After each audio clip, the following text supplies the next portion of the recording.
Hey guys, tonight we're stepping into a medieval herbalist's garden, and I need you to understand something right from the start. This isn't some quaint cottage fantasy with lavender sachets and friendly bees. You're about to spend a day in a profession where one mistaken leaf means you've accidentally poisoned the blacksmith's wife, where the church thinks half your remedies are witchcraft, and where your entire livelihood depends on plants that are actively trying to kill you. The garden behind your modest wattle and daub cottage contains enough toxic alkaloids to wipe out a small village, and you're expected to navigate it before sunrise, in the dark, with nothing but a tallow candle that keeps blowing out. So, before you get comfortable, take a moment to like the video and subscribe, but only if you genuinely enjoy what I do here. And hey, I'm always curious. Drop a comment below with where you're listening from and what time it is for you right now. Are you winding down after a long day in California? Drifting off in a London flat? Watching the sun rise in Sydney? I love seeing this little community spread across the globe, all settling in for the same strange historical journey. Now, dim the lights, maybe turn on a fan for that soft background hum, and let's ease into tonight's journey together. It's 4 in the morning, and you're already awake. Not because you want to be. Your body aches from yesterday's labor, and the straw mattress beneath you has left new bruises on your hips. But because the almanac hanging by your door says today is the optimal day for harvesting valerian root, and valerian must be pulled before the sun touches the horizon. Why? Because every herbalist worth their mortar and pestle knows that certain plants lose their virtue when exposed to daylight during harvest. This isn't just superstition you can ignore. This is the accumulated wisdom of generations, passed down from master to apprentice, written in manuscripts that cost more than your house. Whether it's actually true is almost beside the point. If you want to sell your remedies, they need to carry the weight of proper preparation, and proper preparation means freezing your fingers off in the pre-dawn darkness. You pull on your rough wool tunic, still damp from yesterday because it never really dries in your one-room cottage, and step outside into the kind of darkness that makes you understand why people believed in demons. The garden stretches before you, maybe 40 feet by 60 feet of carefully tended beds separated by narrow paths of packed earth. Your candle illuminates about 3 feet in front of you, which would be fine except that deadly nightshade grows in the north corner, and you're pretty sure that's where you planted the valerian. Pretty sure. The problem with medieval gardening is that there are no plant markers. No cute little wooden signs saying, hemlock, definitely poisonous, and parsley, definitely not poisonous. You have to know your plants by touch, by smell, by the shape of their leaves in the dark. Historians still argue whether medieval herbalists actually believed in the planetary hours, the idea that each hour of the day was governed by a different celestial body that influenced the potency of harvested plants, or whether this was simply a way of organizing labor and creating mystique around their profession. What we do know is that herbalist manuals from the period are filled with these instructions. Harvest mercury herbs during mercury hours. Never cut Mars plants when Venus is ascendant. Your customers expect you to follow these rules because they've heard the stories of the herbalist 2 villages over who ignored the moon phases and ended up with a batch of worthless feverfew that wouldn't break a fever in a salamander. You kneel in the dirt, cold, wet dirt that immediately soaks through your hose, and begin feeling for the characteristic leaves of valerian. Compound pinnate structure, slightly hairy stems, and that distinctive smell that's somewhere between dirty socks and aged cheese. There's a reason they call it all heal in the medical texts and cat's piss plant everywhere else.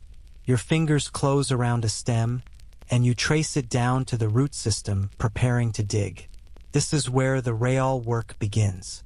Valerian roots need to come out whole with all their smaller rootlets intact, because a broken root is a compromised medicine. You begin excavating around the plant with your small iron trowel, working by feel more than sight. The sky is just beginning to lighten at the edges, that deep blue that comes before true dawn, and you can start to make out the shapes of your other beds. There's the raised bed where your opium poppies grow, their seed heads ready for scoring. Beyond that, the patch of foxglove that you're almost certain is foxglove and not comfrey, though you should probably double-check in daylight before you sell any heart remedies this week. In the far corner, your mandrake plants sit in their specially blessed soil, and you avoid looking at them too directly because everyone knows mandrakes scream when uprooted and the sound can kill you. You haven't actually heard one scream. You use the traditional method of tying them to a dog and letting the dog do the pulling while you plug your ears, but you're not about to test the theory. The valerian root comes free with a satisfying release of soil, and you shake it gently, trying to preserve those delicate root hairs while removing the worst of the mud.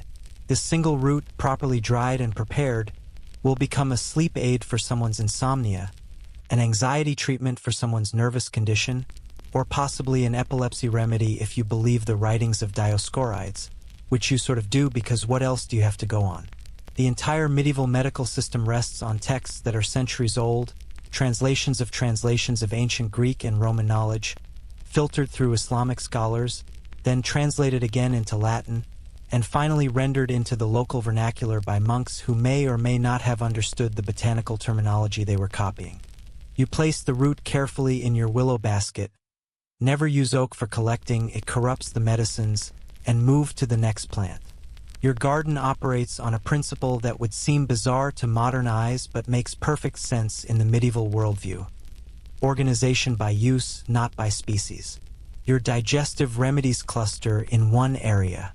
Your fever treatments occupy another bed. Wound herbs grow near the cottage door for emergency access.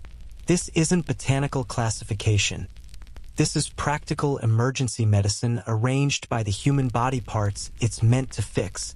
If someone shows up bleeding, you need to grab yarrow and shepherd's purse immediately, not wander around trying to remember where you planted them last spring. The light is growing stronger now, and you can see your breath misting in the cold air. It's probably October, maybe early November. You don't track dates the way we do, but you know the harvest festivals have passed and winter is coming on fast. This is actually one of the busiest times in your calendar because everyone's trying to stock up on remedies before the cold season brings its waves of coughs, fevers, and lung ailments. You'll spend weeks preparing syrups, tinctures, and dried herb bundles, trying to predict what the winter illnesses will demand. Guess wrong, and you'll have a surplus of useless hyssop cough syrup while everyone dies of dysentery and you're fresh out of tormentil root. You stand up, brushing the dirt from your knees, and survey your domain in the growing light. To a modern person, this garden would look like organized chaos. Plants growing in dense, intermixed patterns with no clear rows or spacing. But you know every plant, every stage of its growth cycle, every compatibility and incompatibility. You know that rue and sage grow well together, but that planting basil near rue will weaken both. You know that wormwood is allelopathic and will poison its neighbors if you're not careful. This knowledge didn't come from a gardening book. It came from years of trial and error, from watching plants thrive or wither, from conversations with other herbalists at the seasonal fairs. Here's something that might surprise you. Medieval herbalists were actually engaging in what we'd now call applied botanical science. They were experimenting, observing results, and adjusting their methods based on outcomes. Sure, they were working within a theoretical framework that included the four humors and astrological influences, but they were also conducting practical tests. If a remedy consistently failed, they'd try a different plant or a different preparation method. The best herbalists were the ones who could blend book learning with practical observation, who could read Galen and Avicenna but also notice that their own local variant of chamomile seemed to work better than the imported Roman variety. You move through the garden now with purpose, collecting the day's requirements. A handful of feverfew flowers for the miller's daughter who suffers from headaches. Some purple loosestrife for the tanner who has dysentery again. Really, you've told him to stop drinking from the stream near his own tannery, but does he listen? A careful cutting of wormwood that you'll brew into a vermifuge for a child with parasites. Each plant goes into a separate section of your basket, because mixing them before preparation could transfer properties you don't want. The volatile oils from the wormwood could contaminate the feverfew. The loosestrife's astringent qualities might interfere with something else. The sun breaks the horizon properly now, and you need to get back inside. You've harvested your dawn-required plants, but there's still the regular daytime work ahead. The preparation, the customers, the constant maintenance of existing medicines. Your hands are stained green and brown from the plant juices, and there's dirt under your fingernails that will probably stay there until next spring. You smell like earth and herbs and yesterday's wood smoke. This is your life now, and it's not even fully started for the day. As you head back toward your cottage, basket heavy on your arm, you pass the patch where your more dangerous plants grow. The ones that require special handling, the ones that can save a life or end one depending on dosage. Monkshood, belladonna, hemlock, white bryony. These aren't planted near the path where children might accidentally brush against them.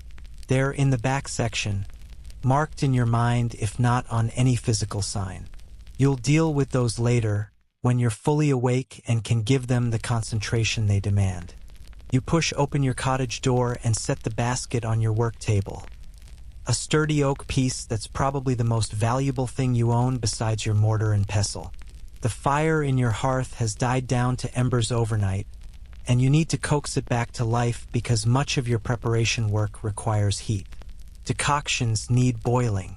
Salves need melting. Tinctures need gentle warming to release their properties. You're essentially running a medieval pharmaceutical laboratory out of a one-room cottage with a thatched roof and a dirt floor. The fact that you manage to produce effective medicines at all is honestly pretty impressive, even if half of them work through placebo effect and the other half only work because the human body is remarkably good at healing itself if you don't actively poison it. The morning light filters through your small window. Real glass is too expensive, so you have oiled parchment that lets in a diffuse glow and illuminates the herbs hanging from your rafters. Bundles of last week's harvest, slowly drying in the rising warmth. You've got lavender up there, though not for its scent. That's a modern luxury idea. Medieval lavender is for treating liver complaints and promoting menstruation. There's rosemary, which everyone thinks is for remembrance, but you're using it for digestive issues and headaches. Mugwort hangs in dense clusters, waiting to be made into a dream-enhancing tea that you personally think is nonsense, but which sells remarkably well to pregnant women and prophetic wannabes. Your day has begun, and it's barely past dawn. You haven't eaten yet. You'll grab some stale bread and maybe a bit of cheese later when you take a break, and you won't stop working until the light fails this evening. This is the life you've chosen, or more likely, the life that was chosen for you when you showed an aptitude for plant knowledge and your village needed an herbalist after the last one died. Spoiler alert. The last one died from accidentally ingesting wolfsbane while preparing a pain remedy. This profession has a higher mortality rate than you'd think. But for now, you're alive, your harvest basket is full, and you have about 6 hours before your first customer shows up expecting miracles. Time to get to work. The real danger of your garden isn't the work, it's the navigation. You're standing at the threshold of your cottage, looking out at what might charitably be called organized chaos, and you need to remember that roughly a third of the plants out there can kill you. Not make you sick, kill you. Actually, definitely, you'll be dead by sunset, kill you. And here's the fun part. Many of them look almost identical to the plants you eat for lunch. You step back outside, this time with proper daylight on your side, and head toward the section you've been mentally calling the poison quarter since you laid out the garden 3 years ago. It's not officially called that. You don't exactly advertise to customers that you're growing a death collection, but every serious herbalist maintains one. These are your high-risk, high-reward plants. The ones that can stop a heart in the right dose or restart one in a smaller dose. The ones that separate a master herbalist from someone who just knows how to make chamomile tea. Your first stop is the belladonna, or as it's known in polite company, deadly nightshade. Beautiful plant, really. Deep purple flowers shaped like little bells, glossy black berries that look disturbingly appetizing. The name means beautiful woman in Italian because Renaissance ladies used to drop the juice in their eyes to dilate their pupils for that doe-eyed, attractive look. What they didn't advertise was that it also gave you blurred vision, sensitivity to light, and if you used too much, a fairly dramatic death involving convulsions. You grow it because properly prepared in absolutely tiny doses, it can relieve muscle spasms and reduce excessive sweating. Improperly prepared, it's a murder charge waiting to happen. The problem, and this is where your day gets significantly more complicated, is that belladonna looks remarkably similar to several other plants in the Solanaceae family. Your garden also contains bittersweet nightshade, which is less toxic but still problematic.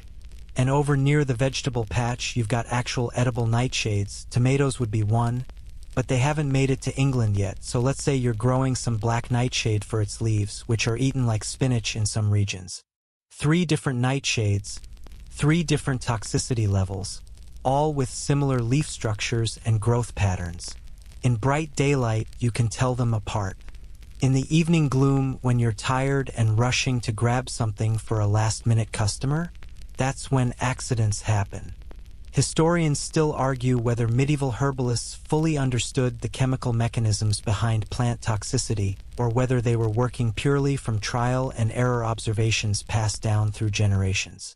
The answer is probably both and neither. They knew that foxglove could regulate a racing heart but also stop it entirely. They knew that monkshood was deadly even in small amounts. They knew that hemlock caused a creeping paralysis that moved up from the feet. Socrates' death was well documented in texts they could read. But they didn't know about alkaloids or glycosides or the specific cellular mechanisms. They just knew that certain plants demanded absolute respect and precision. You crouch down next to your hemlock plants, being careful not to brush against them. Hemlock is one of those plants that can absorb through the skin if you've got cuts or abrasions, which you definitely do because you're a medieval laborer with rough hands. These tall, elegant plants with their white umbrella-shaped flower clusters look almost exactly like wild carrot or Queen Anne's lace, or several other completely harmless members of the Apiaceae family. The main difference is the smell. Hemlock has this distinctive musty, mouse urine odor that's pretty unmistakable once you know it. But if you have a head cold, if you're congested, if you're just not paying attention, you could very easily grab the wrong plant. There's a documented case from medieval England of an entire family dying because they harvested what they thought was wild parsnip for their dinner and got hemlock instead. The father died first, within hours. The mother and 3 children followed through the night. The only survivor was a baby who wasn't yet eating solid food. These stories weren't uncommon, and they weren't just peasant folklore. They appeared in coroner's reports and court documents. Plant misidentification was a recognized cause of death, right up there with drowning and falling off your horse. You need hemlock for your practice because it's one of the few effective painkillers available. Mixed into a poultice for external use, it can numb the pain of arthritis or injury. In extremely controlled, minuscule doses, it might be used for sedation, though you're personally terrified of this application and prefer to leave it to more experienced herbalists. The problem is that the line between effective dose and fatal dose is razor thin, and you're measuring with medieval equipment. No graduated cylinders, no precise scales. You've got a balance scale with weights that you're pretty sure are accurate, and you've got your experience. That's it. You move carefully through this section, mentally cataloging what's ready for harvest and what needs more time. Your monkshood, Aconitum napellus, if you want to get fancy, is flowering beautifully, tall spikes of deep blue-purple hooded flowers that give the plant its common name. Monkshood is probably the most toxic plant in your entire garden. A single leaf, if eaten, could kill an adult human within hours. The roots are even worse. And yet, you grow it because in proper preparation, and we're talking about incredibly proper preparation involving multiple dilutions and precise measurements, it can be used to treat neuralgia and rheumatic pain. The German herbalists have particularly detailed instructions for preparing monkshood remedies, involving boiling the roots 7 times in fresh water, straining after each boil, then mixing the final weak infusion with other herbs to further dilute it. Would you trust yourself to do this correctly while exhausted at the end of a 14-hour workday? You would not, which is why monkshood preparation is a winter task when you have time and focus, and why you store the finished product in a specially marked container that's kept separate from everything else and has a warning carved into the lid. You've heard stories of herbalists who died from accidentally using a contaminated spoon. They'd stirred a monkshood preparation, failed to clean the spoon thoroughly, then used it for something else and ingested residue. Not a great way to go. Here's a fun fact that makes your job even more interesting. Many of these toxic plants change their potency based on growing conditions. A foxglove plant grown in sandy soil might be less potent than one grown in rich loam. Plants harvested during drought might concentrate their toxins. Conversely, plants that have had too much water might be diluted and less effective. You're essentially working with medications that have variable strength and no way to test them except by using them on patients and seeing what happens. Modern pharmaceutical companies spend millions ensuring consistent dosing. You've got your eyeballs and your prayer that this batch is similar to the last batch. You stand up and stretch, your knees cracking. You're probably only 35, but you feel 60, and look over at the next challenge. Distinguishing your medicinal plants from random weeds that have decided to join the garden. That tall plant near the hemlock? Could be angelica, which you want. Could be water hemlock, which is somehow even more toxic than regular hemlock. The leaf structure is slightly different, the stem is slightly different, but slightly is doing a lot of work in that sentence. Medieval herbalists developed various tricks for identification. They'd taste tiny amounts of a plant, just touching it to the tongue, to identify it by flavor. Monkshood causes immediate numbing. Hemlock tastes bitter and acrid. But this method requires that you're tasting non-lethal amounts and that you're not confusing similar bitter flavors. It's the botanical equivalent of defusing a bomb by cutting wires based on their vibe. You reach into your belt pouch and pull out your small knife, iron blade, wooden handle, sharp enough to take clean cuttings without crushing plant tissue. This knife has saved your life more times than you can count, because proper cutting technique is the difference between a plant that releases its beneficial oils and one that releases its toxic alkaloids all at once. You're about to harvest some of your aconite leaves for drying when you notice something concerning. Small bite marks on several of the lower leaves. Something has been eating your monkshood, and apparently surviving, which tells you it's probably not a human. Slugs are common, and they seem remarkably immune to plant toxins that would drop a person. Deer occasionally browse plants that would kill them if they ate enough, but they seem to instinctively stop before reaching toxic doses. This is actually a medieval mystery that still puzzles modern scientists. How do animals know which plants are dangerous? Some argue for instinct encoded through evolution. Others suggest that animals are actually very good at detecting subtle taste differences that signal toxicity. Either way, you now have compromised monkshood plants that might be stressed and producing irregular amounts of alkaloids as a defense response. This is the kind of real-world problem that never appears in the beautiful illuminated herbals you've seen in the monastery library. Those manuscripts show perfect plants, clearly labeled, with no mention of pest damage or fungal infections or the neighbor's chickens that got loose last week and destroyed half your feverfew bed. You're working with messy, complicated, living organisms that don't read the manual. You move on to your foxglove stand, tall, beautiful spires of purple-pink tubular flowers that bees love. Foxglove contains digitalis, though you don't know to call it that. You just know that it's effective for dropsy, what we'd call congestive heart failure, and that it's incredibly dangerous to dose. Too little and it doesn't help. Too much and you've stopped the patient's heart. The therapeutic window is tiny, and you're measuring doses in pinches and small spoonfuls. Medieval medical texts recommend starting with very small amounts and gradually increasing until you see improvement, which is actually not terrible advice given the circumstances. It's basically the same principle as modern dose titration, just with much cruder measurements. The morning sun is fully up now, warming the garden and releasing the complex bouquet of scents that always makes you feel slightly dizzy. That's actually a warning sign. Some of these aromatic compounds are volatile oils that can affect your nervous system just through inhalation. Spend too long in close quarters with certain plants, especially in enclosed spaces, and you'll develop a headache at minimum. Some herbalists report hallucinations from working with their preparations, though whether that's from plant exposure or from the mercury and other metals they're also handling is unclear. You need to get out of the poison quarter before you become your own cautionary tale. But first, you carefully take cuttings of what you need for today's work. A few belladonna leaves that you'll prepare as a muscle relaxant tincture. Some foxglove for your continuing dropsy patient, the merchant with the swollen ankles who's been coming to you weekly. A small section of hemlock root that you'll use for a pain poultice.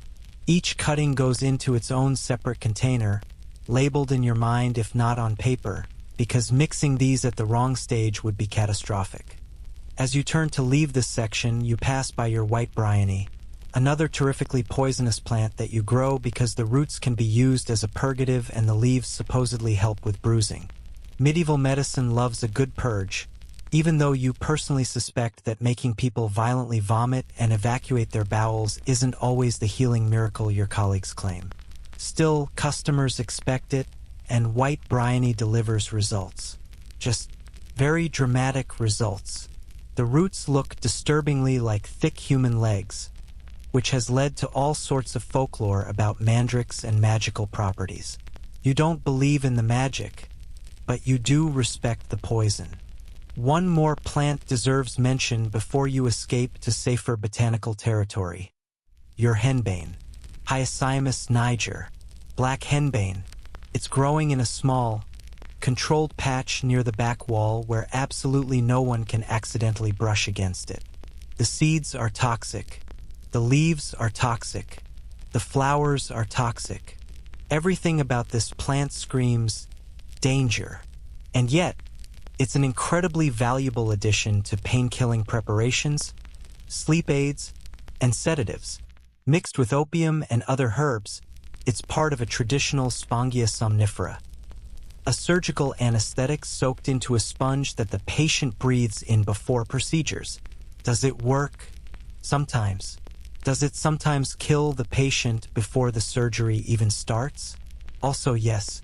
You've now spent about an hour in direct contact with enough botanical toxins to wipe out a small army, and your hands are probably contaminated with trace amounts of various alkaloids. This is why you never, ever touch your face while working in the garden. This is why you wash your hands obsessively with lye soap, even though it makes your skin crack and bleed. This is why you change your clothes before eating. One moment of carelessness, one scratch of your nose with a contaminated finger, could be your last mistake. The truly wild part? This is just a normal morning. You'll be back out here tomorrow, doing the same careful dance through the same deadly garden, because this is how medicine works in your world. There are no pharmacies, no standardized pills, no poison control centers. There's you, your knowledge, and a garden full of plants that are trying very hard to kill anyone who doesn't respect them. You head back toward the cottage, containers carefully balanced, ready to begin the even more dangerous task of preparing these plants into medicines. Because if you thought harvesting was risky, just wait until you start grinding, boiling, and concentrating these compounds in your poorly ventilated one-room workshop. Good times ahead. You're back at your work table now, staring at the collection of plants you've just harvested, and you need to figure out which ones to prepare first based on a medical theory that's going to sound absolutely bonkers to modern ears. Welcome to the doctrine of signatures, the medieval belief that God, in his infinite wisdom, marked every plant with a visual clue about what it's supposed to heal. Walnuts look like little brains, so obviously they're good for head ailments. Liver-shaped leaves mean the plant treats liver problems. Yellow flowers indicate they cure jaundice. It's like God designed the entire botanical world as one giant game of charades, and your job is to guess what he meant. You pick up a sprig of lungwort, Pulmonaria officinalis, examining its spotted, lung-shaped leaves in the morning light. The white spots on the leaves supposedly resemble diseased lung tissue, which means this plant must be the divine remedy for respiratory problems. And here's the thing that's going to complicate your entire worldview. It actually kind of works. Lungwort does have expectorant properties. It does help with coughs and bronchial congestion. But is that because God marked it with lung-shaped spots? Or is it because the plant happens to contain compounds that affect mucous membranes, and medieval herbalists noticed the correlation and retrofitted their theology to explain it? Historians still argue whether the doctrine of signatures was genuine medieval belief or a convenient mnemonic device that herbalists used to remember which plants did what. The truth is probably somewhere in the middle. Some herbalists genuinely believed in divine signatures. Others probably thought it was useful shorthand for training apprentices. Remember, the liver-shaped leaf is for liver problems. Without necessarily believing God personally designed each plant as a medical billboard. But you can't openly question it because the entire medical establishment, backed by the church, operates on this principle. The physician in the nearest town bases his treatments on it.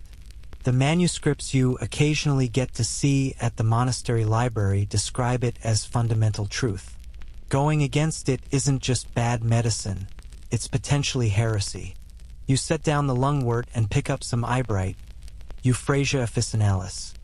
Tiny white flowers with yellow spots and dark lines that supposedly resemble bloodshot eyes. Therefore, obviously, it's an eye remedy. You use it to make eye wash solutions for people with infections or inflammation. Does it help? Sometimes. The plant has mild astringent and anti-inflammatory properties. But you've also noticed that simply washing someone's eyes with clean water, any clean water, often helps, which makes you wonder if the eyebright is doing anything special or if you're just practicing basic hygiene and calling it divine medicine. These are dangerous thoughts. You keep them to yourself. You move on to St. John's wort, which is growing abundantly near your garden wall. The flowers are bright yellow, signature for treating jaundice and melancholy related to excess yellow bile. But there's more. When you crush the flowers between your fingers, they release a red oil that looks disturbingly like blood. This blood-like signature means the plant is also good for wounds. It's a 2-for-1 signature special. Modern science would eventually discover that St. John's wort does have legitimate antidepressant properties and that the oil has some antibacterial qualities. But you're living in a world where the explanation is God marked it with blood color, rather than it contains hyperforin and hypericin compounds that affect neurotransmitter uptake. Your work table is covered with these divinely signed plants, and you need to sort them by signature category because that's how your customers expect you to organize your treatments. You've got your kidney-shaped plants, Java tea with its kidney bean-shaped leaves, perfect for urinary problems. You've got your heart-shaped leaves, hawthorn, which you use for cardiac complaints, and guess what? It actually does have cardiovascular effects. You've got plants with red sap for blood disorders, white flowers for lung diseases, yellow roots for liver issues. Here's where it gets weird. The system sort of works, just not for the reasons medieval medicine thinks it works. Take bloodroot, Sanguinaria canadensis if you're getting technical, which oozes red sap when cut. According to signature theory, this makes it perfect for blood disorders and cleansing the blood. In reality, it's a powerful antimicrobial that was later used in dental products. The signature was completely wrong about the mechanism, but the plant did have legitimate medicinal properties. It's like throwing darts blindfolded and accidentally hitting the bullseye often enough that you convince yourself you have a system. You begin preparing a remedy for the baker's apprentice who has terrible acne. According to signature theory, you need something that addresses skin eruptions. You reach for your cleavers, Galium aperine, a plant whose tiny hooked seeds stick to clothing like natural Velcro. The clinging nature of the plant supposedly indicates it can cleave or clear away skin conditions. You'll make a tea from the leaves and tell the apprentice to drink it daily and wash his face with the cooled infusion. Will it work? Maybe. Cleavers is a mild diuretic and has been traditionally used for lymphatic drainage, which might help with inflammatory skin conditions. Or the apprentice is 16 and his skin is going to clear up eventually anyway, and you'll get credit for it. The doctrine of signatures extends beyond just visual resemblance. Texture matters too. Slimy plants like comfrey and marshmallow are supposed to lubricate and soothe irritated tissues. Hard, woody plants are for strengthening and fortifying. Bitter plants are for reducing excess heat and inflammation. Fragrant plants are for dispersing stagnation. You're essentially working with a medical system based on sympathetic magic dressed up in Christian theology and ancient Greek philosophy. But here's what keeps you up at night. What about the plants that don't have obvious signatures? You've got several useful plants in your garden that don't look like anything in particular. Do you just make up a signature? Some herbalists do. They'll look at a plant long enough until they see something, anything, that resembles a body part or condition, and then retroactively declare that it's signature. This confirmation bias wrapped in religious authority. You've got to have a signature because God wouldn't create a medicinal plant without marking it, so if you can't see the signature, you're just not looking hard enough. You pick up a bunch of yarrow, Achillea millefolium, named after Achilles, who supposedly used it to treat wounds during the Trojan War. The leaves are feathery and delicate, divided into countless tiny segments. What's the signature here? Some herbalists say the finely divided leaves represent the mending of divided flesh, therefore wound healing. Others point out that the plant's astringent properties cause blood to coagulate, which is actually a legitimate effect, but they're explaining it through signature theory rather than understanding the actual tannin content. The plant works, but everyone's wrong about why. You start grinding the yarrow in your mortar and pestle, the good marble one that cost you 3 months' earnings, and your mind wanders to the bigger philosophical problem.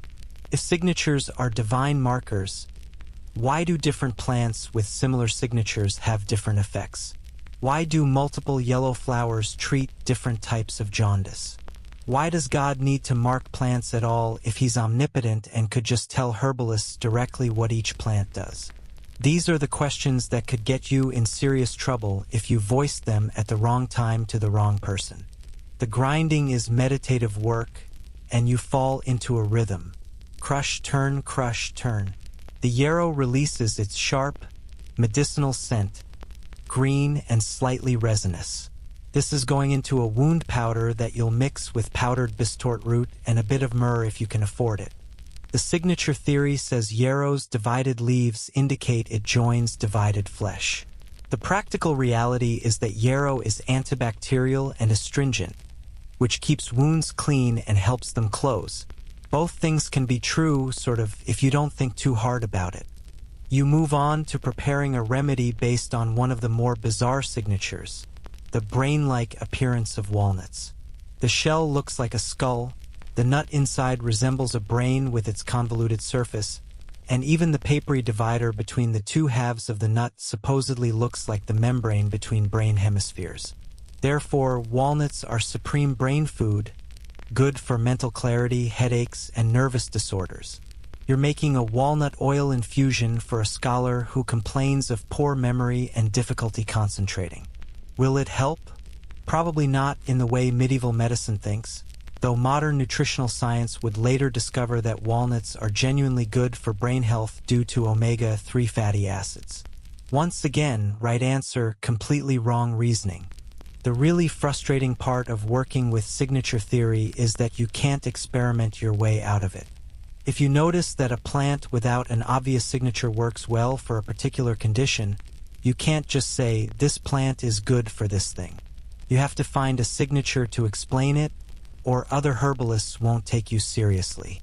You have to retrofit the theology to match your observations. It's backwards science, but it's the only science you've got.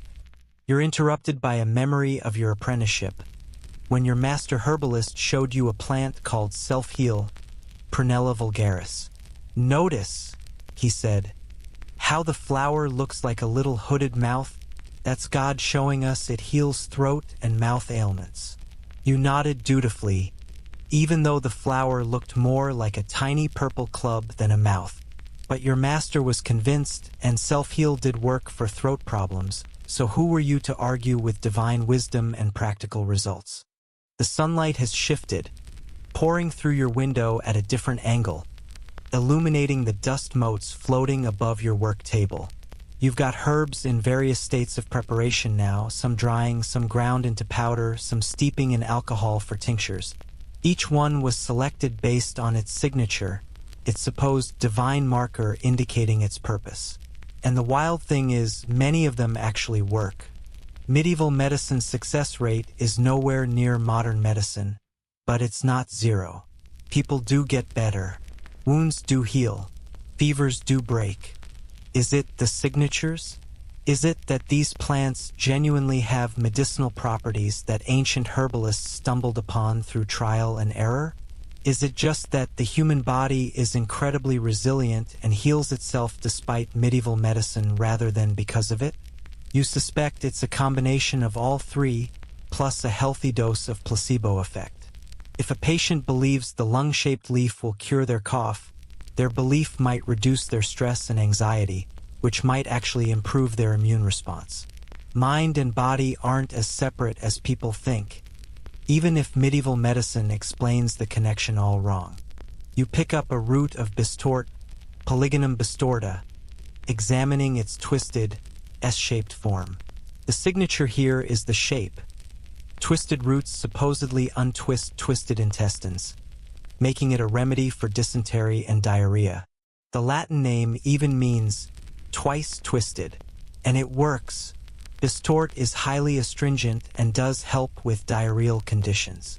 But it's not because the root's shape has any magical correspondence with intestinal shape. It's because the plant is full of tannins that literally bind up loose stools through chemical action. You're living in a world where correlation and causation are hopelessly tangled, where theology and medicine are indistinguishable, where practical observation is filtered through a framework of divine signatures.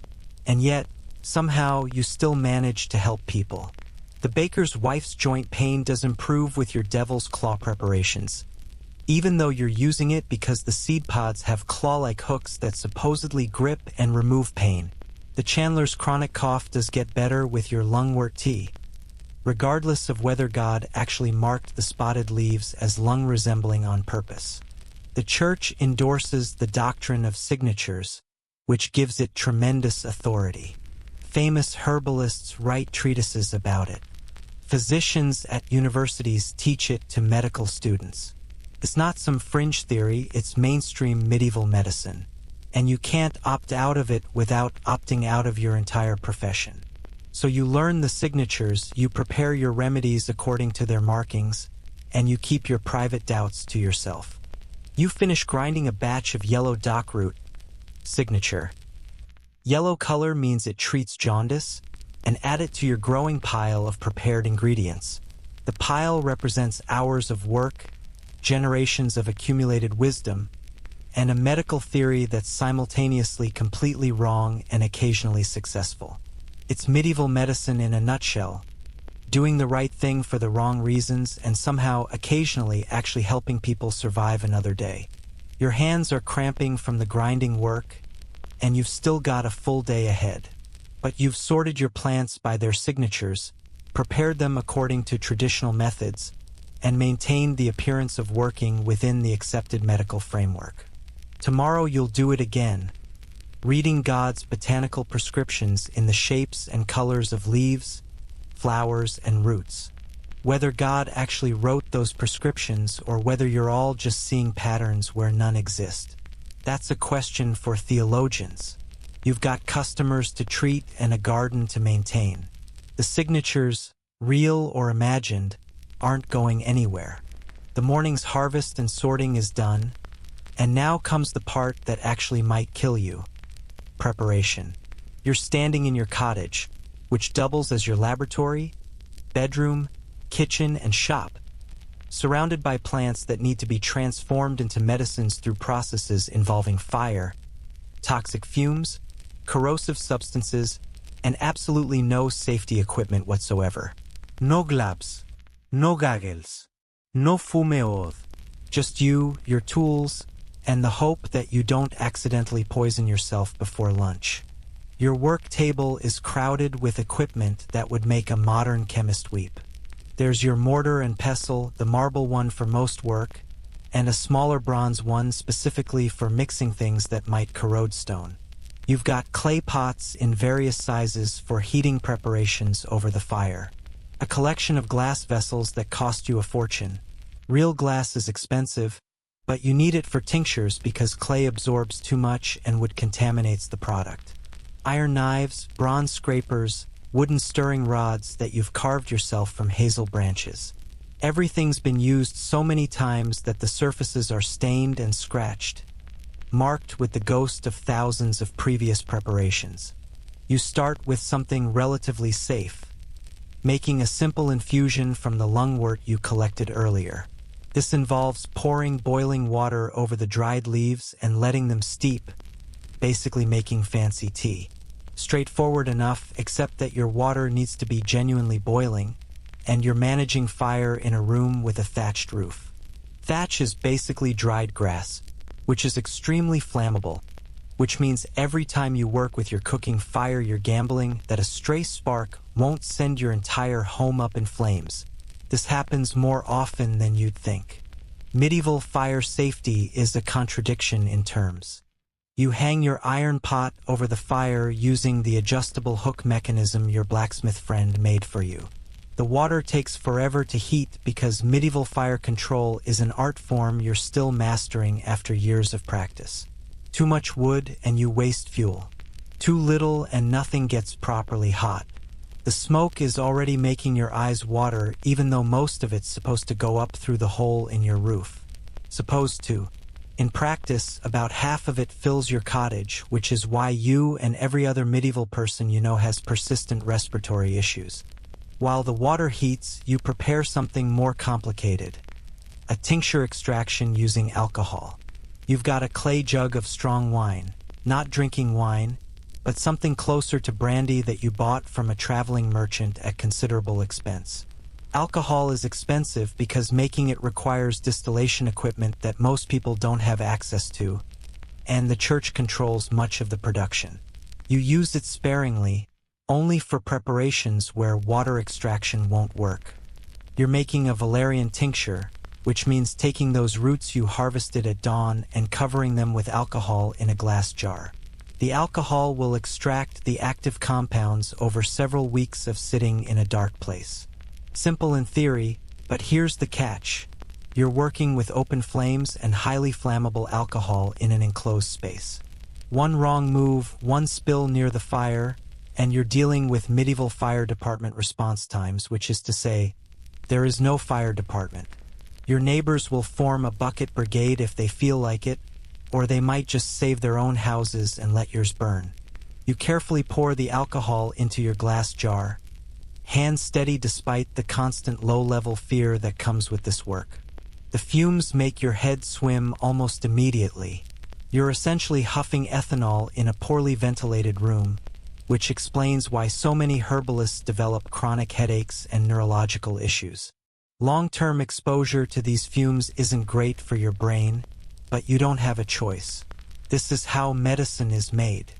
Your water has reached a boil, and you add the lungwort leaves, watching them swirl and darken in the pot.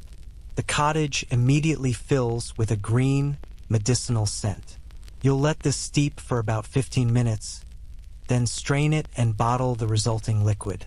This infusion will go to the weaver who's been coughing for 3 weeks and is starting to cough up blood, which is either tuberculosis, in which case your lungwort tea won't help at all, or it's a bad bronchial infection, in which case it might help a little. Either way, you'll sell it with confidence, because confidence is half of what medieval customers are buying. Now for the genuinely dangerous work: preparing mercury-based treatments. Mercury is used for everything in medieval medicine: skin conditions, syphilis when that arrives in Europe, various infections, you name it. It's also horrifically toxic, and you're about to handle it with your bare hands in a room with no ventilation. You reach for the small lead box where you store your mercury supplies: liquid mercury in one sealed container, powdered mercury compounds in another. Both are expensive. Both are trying to kill you.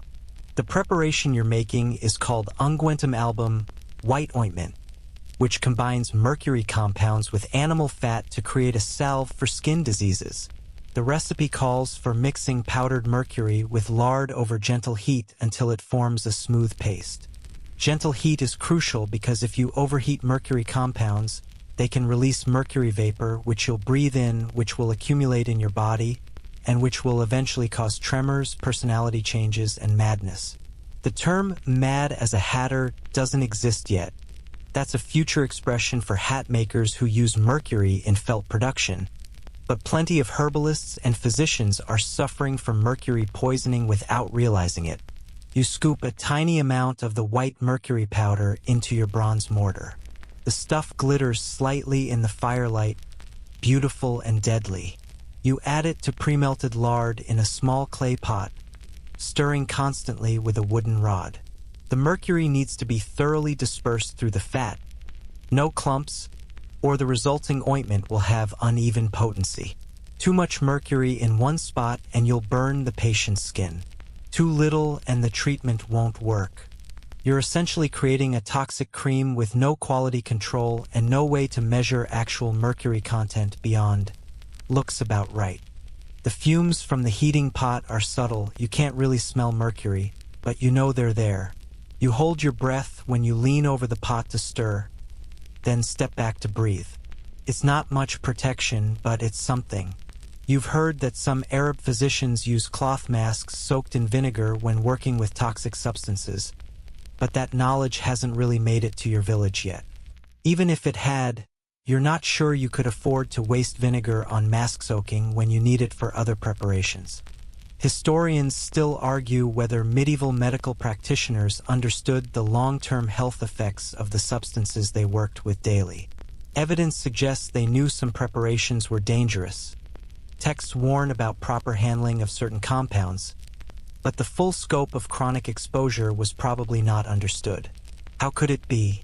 There was no concept of cumulative toxicity, no understanding of heavy metal poisoning, no way to connect an herbalist's tremors at age 40 with the mercury they'd been handling for 20 years. Your mercury ointment is ready. You pour it carefully into a small clay jar, seal it with a cork and wax, and set it aside to cool. That's one preparation down. You've got maybe a dozen more to complete before your afternoon customers start arriving. Next up, arsenic-based treatments. Yes, arsenic. The same stuff that's famous for being poison. Medieval medicine uses it topically for skin conditions and even, in some cases, internally in tiny doses as a tonic. You're making an arsenic paste that will be applied to a patient's wart, the theory being that the caustic properties will burn away the growth. This actually works, sort of, in that arsenic will destroy tissue.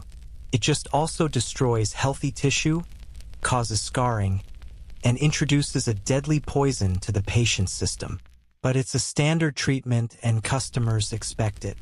The arsenic compound you're using is orpiment arsenic sulfide, which comes as a yellow powder. You mix it with a small amount of water and lard to create a thick paste.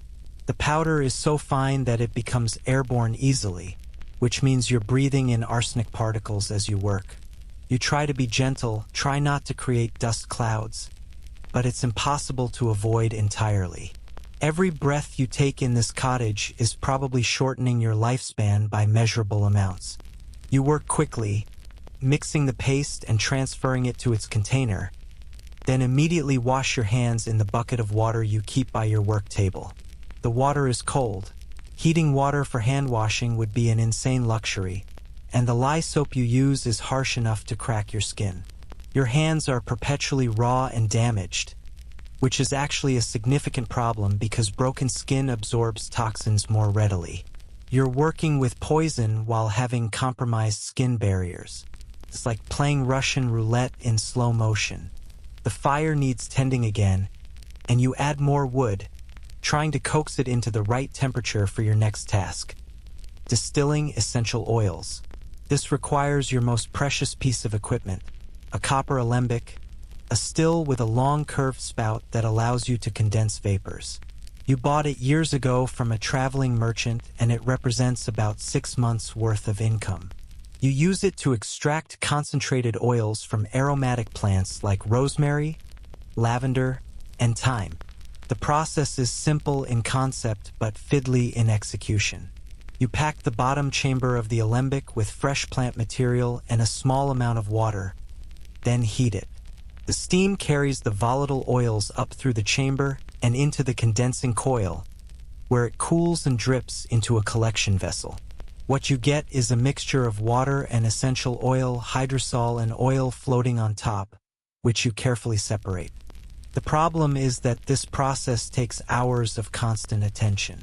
You need to maintain exactly the right temperature, hot enough to generate steam but not so hot that you scorch the plant material or crack your expensive copper alembic. You also need to watch the collection vessel constantly because if it overflows, you'll lose your product and potentially contaminate it with whatever's on the floor, which is dirt. The floor is dirt. You set up the alembic with a batch of rosemary, arranging it carefully over your fire. The cottage immediately fills with aromatic smoke as the rosemary begins to heat. It's actually pleasant for once.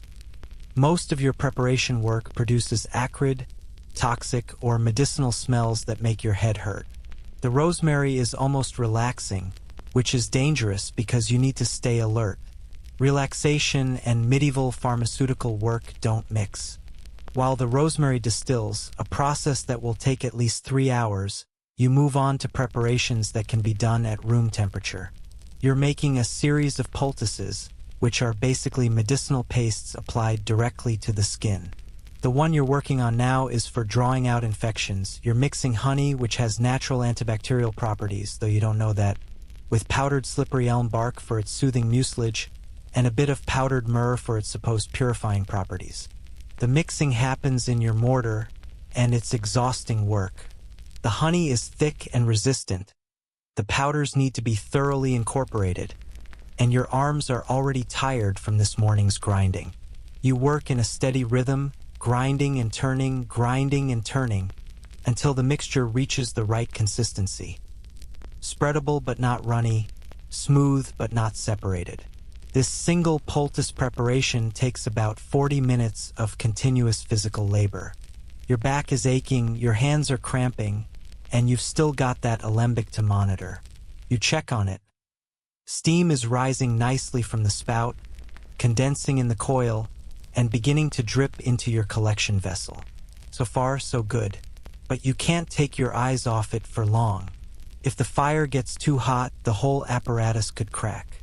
Too cool, and the distillation will take all day and you'll waste fuel. The next preparation on your list requires something you've been dreading: working with fresh spurge latex. Spurge is a plant that exudes a milky white sap when cut, and that sap is intensely caustic. It's used medicinally for burning away warts, corns, and other skin growths.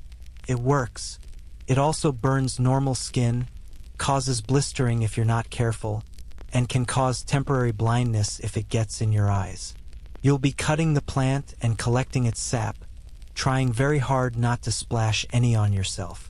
You put on your thickest work tunic, not for protection exactly, but at least if you splash spurge sap on your clothes, it won't immediately reach your skin. You take your sharpest knife and a small clay collection vessel out to the garden, where your spurge plants are thriving a little too well. Each cut stem releases a bead of white latex, which you carefully scrape into your vessel. The sap is sticky and seems to spread no matter how careful you are. By the time you've collected enough, maybe 2 tablespoons, your hands are tingling and slightly numb where the sap has made contact. You'll wash thoroughly when you get inside, but you know from experience that your fingers will hurt for the rest of the day. Back inside, you add the spurge latex to vinegar, which dilutes it slightly and makes it easier to apply to patients. The resulting mixture is still viciously caustic, but at least it's in liquid form that can be applied with a stick rather than smeared on with fingers. You seal it in a small glass vial with a cork stopper, and you mark the vial with a scratch on the glass. Your symbol for extremely caustic, use with caution. Not that anyone else can read your marking system, but it helps you remember which preparations are most dangerous.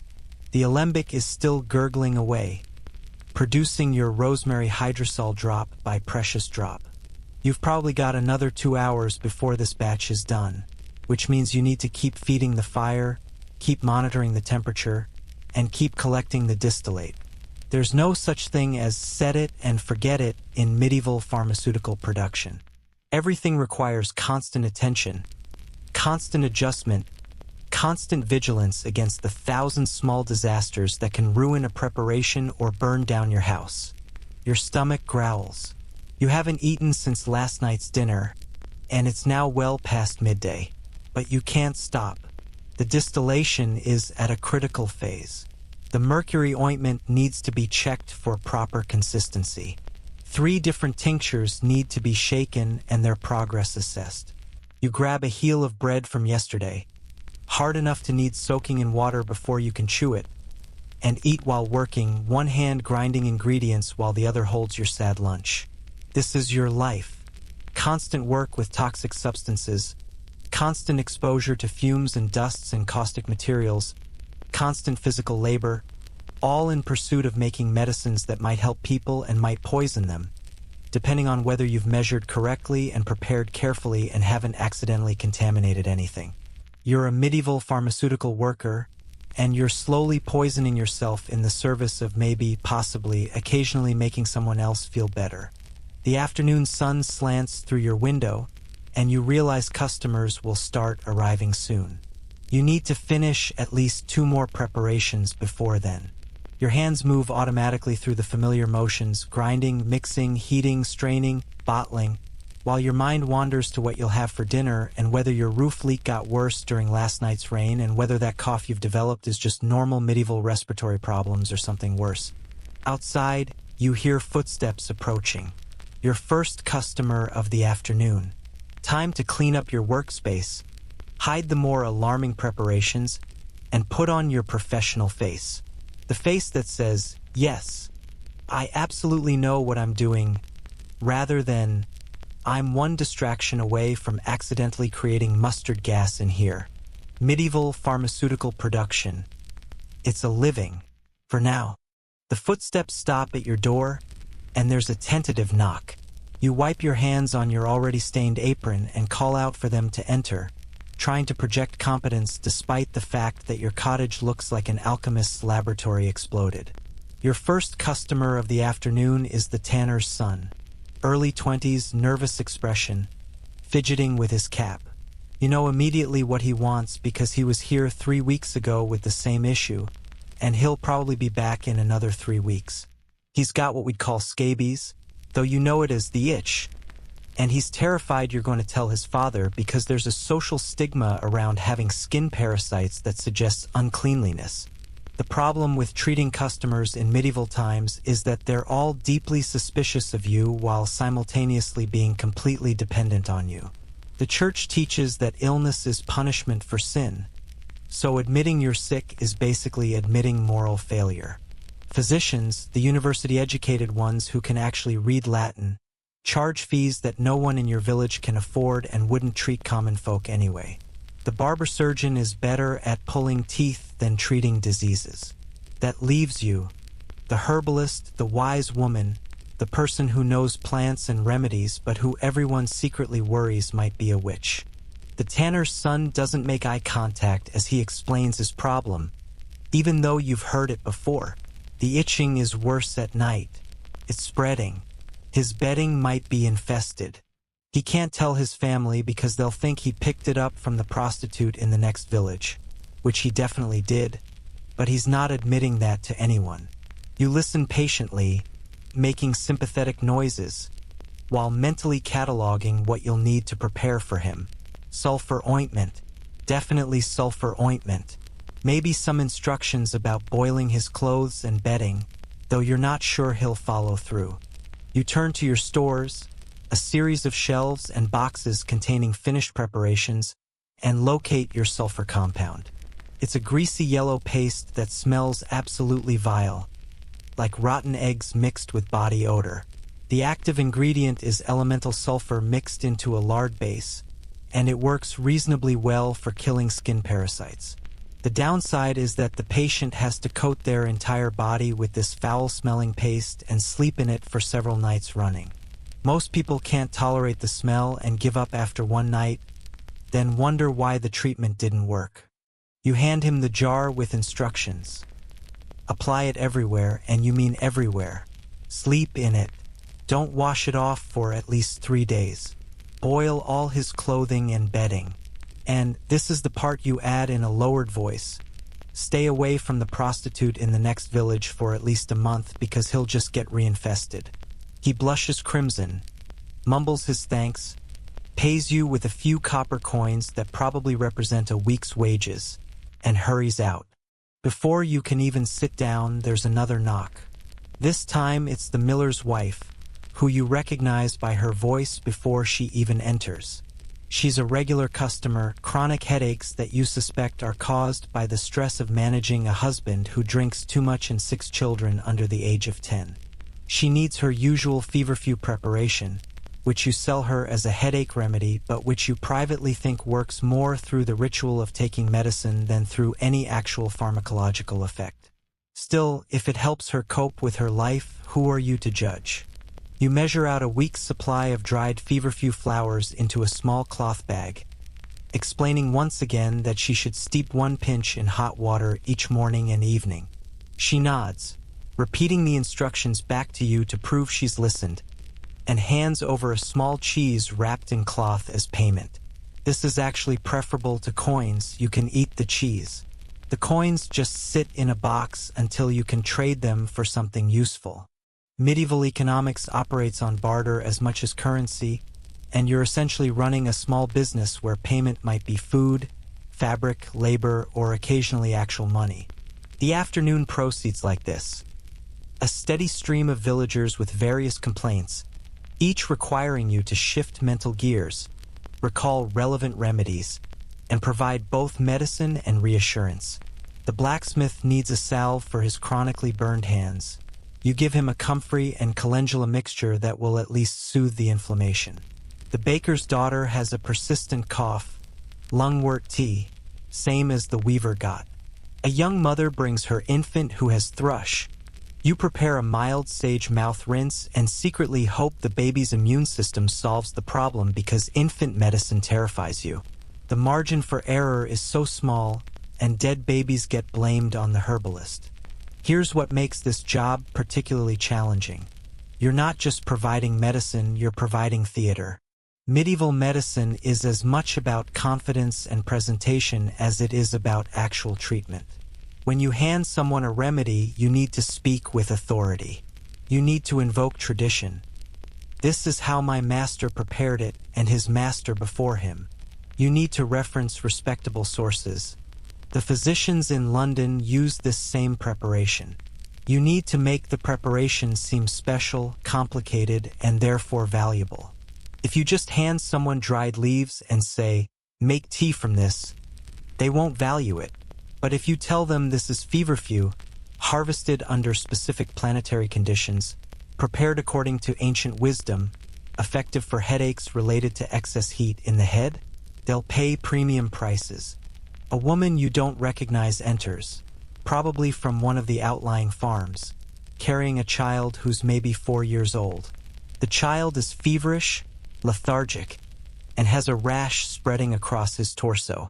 Your heart sinks. Rashes and fevers in children could be anything from relatively harmless roseola to deadly scarlet fever to measles to smallpox. You have no way of knowing which, no diagnostic tools, no ability to run tests. You have to make your best guess based on visual examination and hope you're right. You examine the child carefully, noting the pattern of the rash, feeling the fever, checking his throat and eyes. The rash doesn't look like smallpox. The lesions aren't in the right stage. It might be measles, which is dangerous but not immediately fatal in most cases. You make a decision. Cooling herbs to reduce the fever, gentle immune support, and instructions for the mother to keep the child comfortable and hydrated. You prepare a mixture of willow bark for fever reduction, elderflower for immune support, and a bit of chamomile to help the child sleep. But here's the terrifying reality. You might be wrong. The child might have something that requires completely different treatment, or something that no herbal remedy can touch. And if the child dies, which is horrifyingly common in medieval childhood, there's a non-zero chance that people will blame you. They might say you gave the wrong remedy. They might suggest your herbs were cursed. In the worst case, they might accuse you of witchcraft, which is how a lot of herbalists end up in serious trouble, especially female herbalists. You hand the mother the herbs with careful instructions, speaking slowly and clearly because you're not sure she's literate and she needs to remember the dosages. You also, and this is important, tell her that if the child gets worse, if the fever doesn't break in 3 days, if the rash spreads to his face or he starts having trouble breathing, she needs to take him to the monastery infirmary. You're covering your bases, making sure that if this goes badly, people know you referred the case to higher medical authority. Historians still argue whether medieval herbalists genuinely believed in their remedies or whether they were cynical operators exploiting desperate people. The truth, as usual, is complicated. You absolutely believe that some of your remedies work. You've seen fever break after willow bark treatment. You've seen wounds heal with the right poultices. You've seen chronic pain diminish with regular herbal therapy. But you also know that many of your treatments are essentially placebos, that some of your patients will get better no matter what you do, and that your success rate is nowhere near perfect. You believe and doubt simultaneously, which is probably the most honest position possible. The afternoon wears on. More customers, more complaints, more remedies dispensed. A teenager with terrible acne gets your standard skin-clearing protocol, Cleaver's tea and instructions to wash his face more regularly. An elderly woman with joint pain gets devil's claw preparation and a sympathetic listening ear, because honestly, the listening might be more therapeutic than the medicine. A man with a persistent cough that sounds disturbingly wet gets mullein and instructions to sleep propped up. And you privately worry he has tuberculosis, but there's absolutely nothing you can do about it if he does. Between customers, you're still maintaining your preparations. The alembic needs constant attention. The rosemary distillation is finally complete, yielding maybe half a cup of precious essential oil floating on top of the hydrosol. You carefully separate them, storing the oil in a tiny glass vial that's worth its weight in silver. This oil will be used sparingly in your most expensive preparations, sold to wealthier customers who can afford luxury remedies. You also need to start the next batch of distillation because you're low on lavender oil, which sells well for stress and sleep issues. You pack the alembic with fresh lavender. You had to grow extra this year because demand has been high, and restart the whole tedious process. Another 3 hours of monitoring temperature, collecting distillate, and hoping nothing goes catastrophically wrong. A more concerning customer arrives. The merchant with dropsy, the one with the swollen ankles who's been seeing you weekly. He's gotten worse. His breathing is labored. His ankles are now swollen up to his knees, and he's developed a persistent cough. This is congestive heart failure, though you don't have those words. You know it's a bad sign. You've been giving him foxglove preparations, digitalis, which actually does help with heart failure, but the dose is so tricky. Too little and he gets worse. Too much and you stop his heart entirely.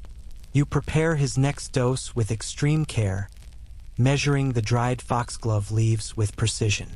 You're using slightly more than last week because he's deteriorating, but not so much more that it crosses into dangerous territory.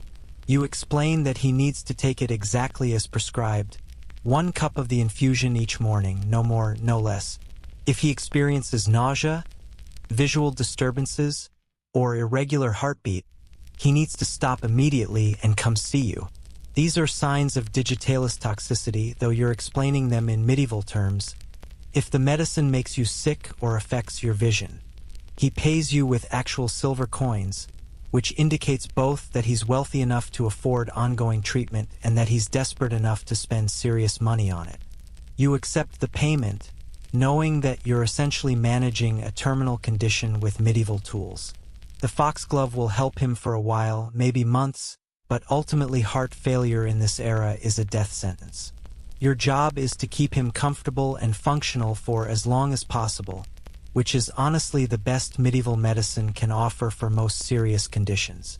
The sun is starting to set, painting your cottage in orange light, and you're exhausted. You've been working since 4 a.m. with minimal breaks, breathing toxic fumes, handling dangerous substances, providing medical care with medieval tools and knowledge. Your hands hurt, your back aches, your head is pounding from the various aromatic and toxic fumes you've been exposed to all day. And you're not done yet. There's still evening preparation work to complete. Those tinctures need to be shaken and checked. Tomorrow's remedies need to be started tonight. Your workspace needs to be cleaned, or at least cleared enough that you can work tomorrow. The fire needs to be banked properly so it doesn't go out overnight but also doesn't burn your cottage down. Maintenance is endless in medieval life, but the customer flow has finally stopped, which means you can work without interruption. You move through your evening tasks mechanically, too tired for careful thought, operating on practiced routine. Shake the tinctures. Check the drying herbs hanging from the rafters. Grind tomorrow's preparations. Sort through your remaining stock to see what needs to be harvested from the garden in the morning.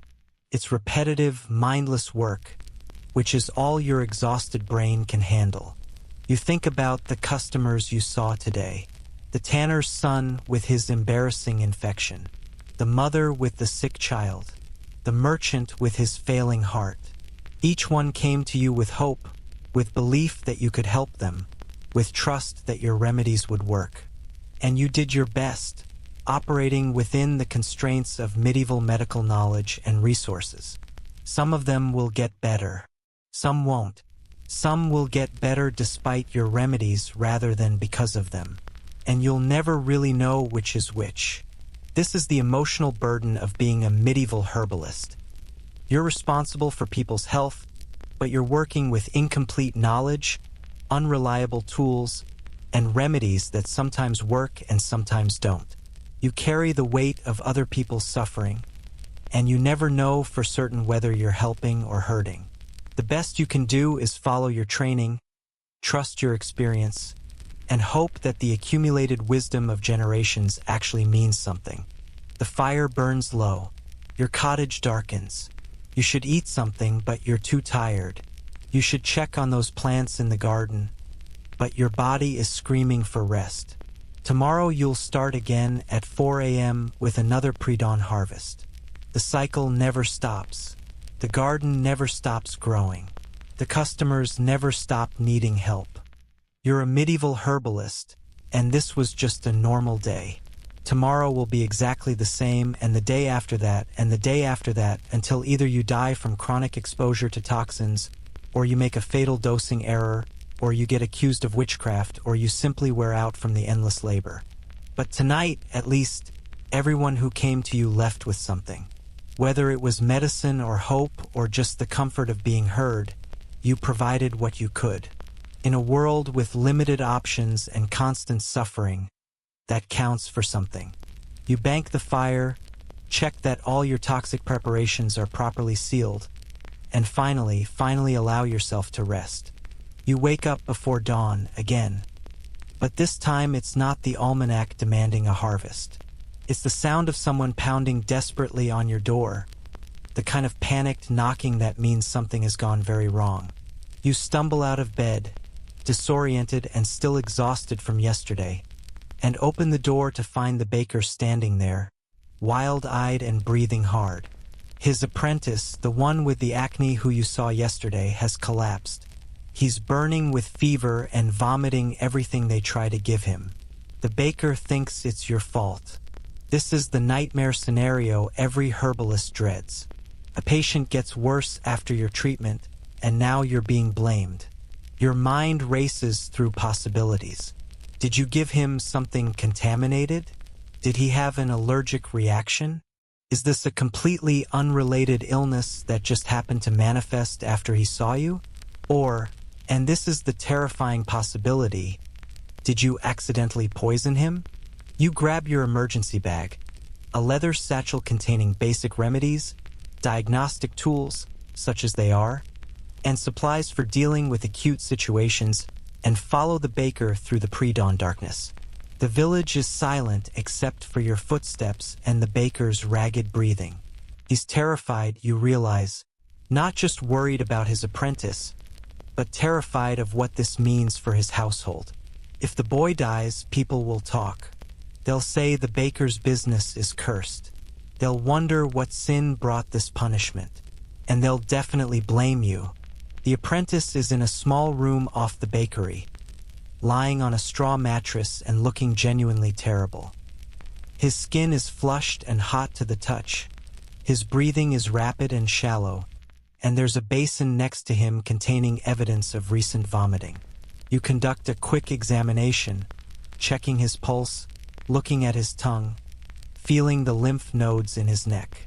This doesn't look like a reaction to the acne remedy you gave him. That was just Cleaver's tea, basically harmless.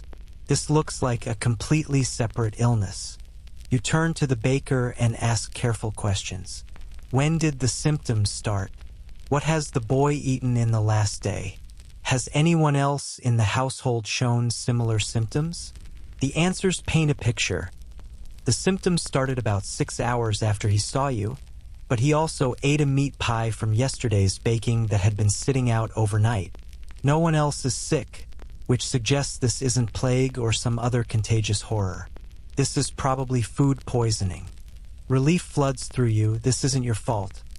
Followed immediately by the realization that you still need to treat it, and treatment for food poisoning in medieval times is basically make them vomit everything up, then hope their body recovers.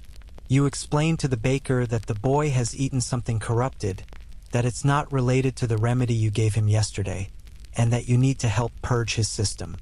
The treatment you implement is deeply unpleasant for everyone involved. First, you prepare an emetic, a substance to induce vomiting, using warm water mixed with powdered mustard seed.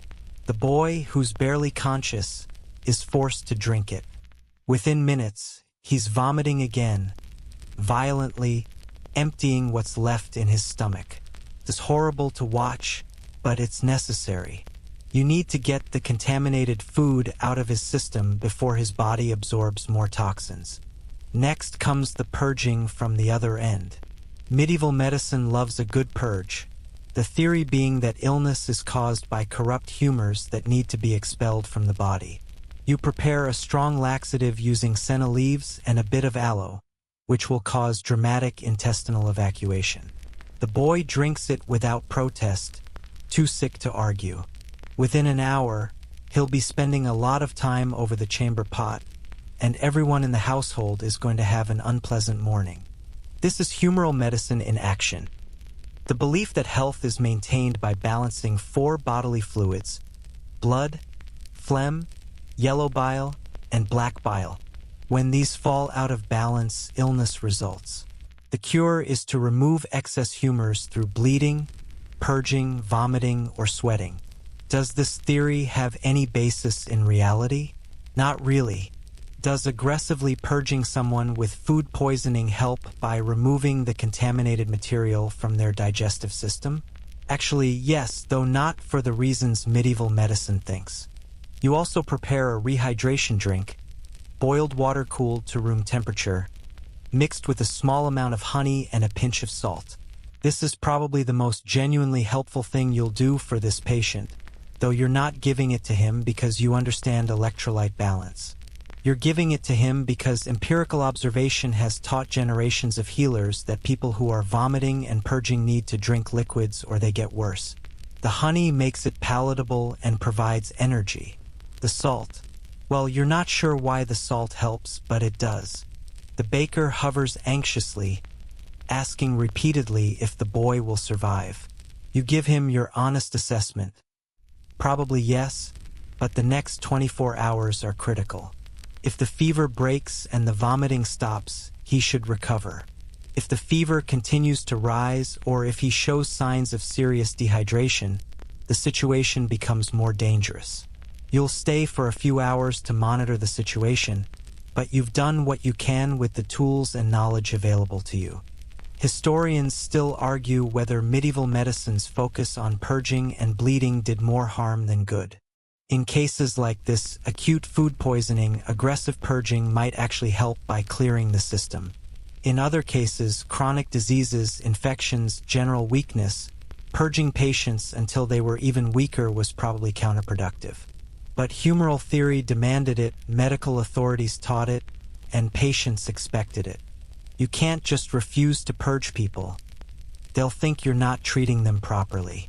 The boy begins the dramatic process of purging from both ends, which is exactly as terrible as it sounds. The baker's wife brings towels and fresh water. You monitor the patient's color, pulse, and responsiveness, looking for signs of improvement or deterioration. The room smells absolutely awful. There's no polite way to describe medieval medical treatment of digestive complaints.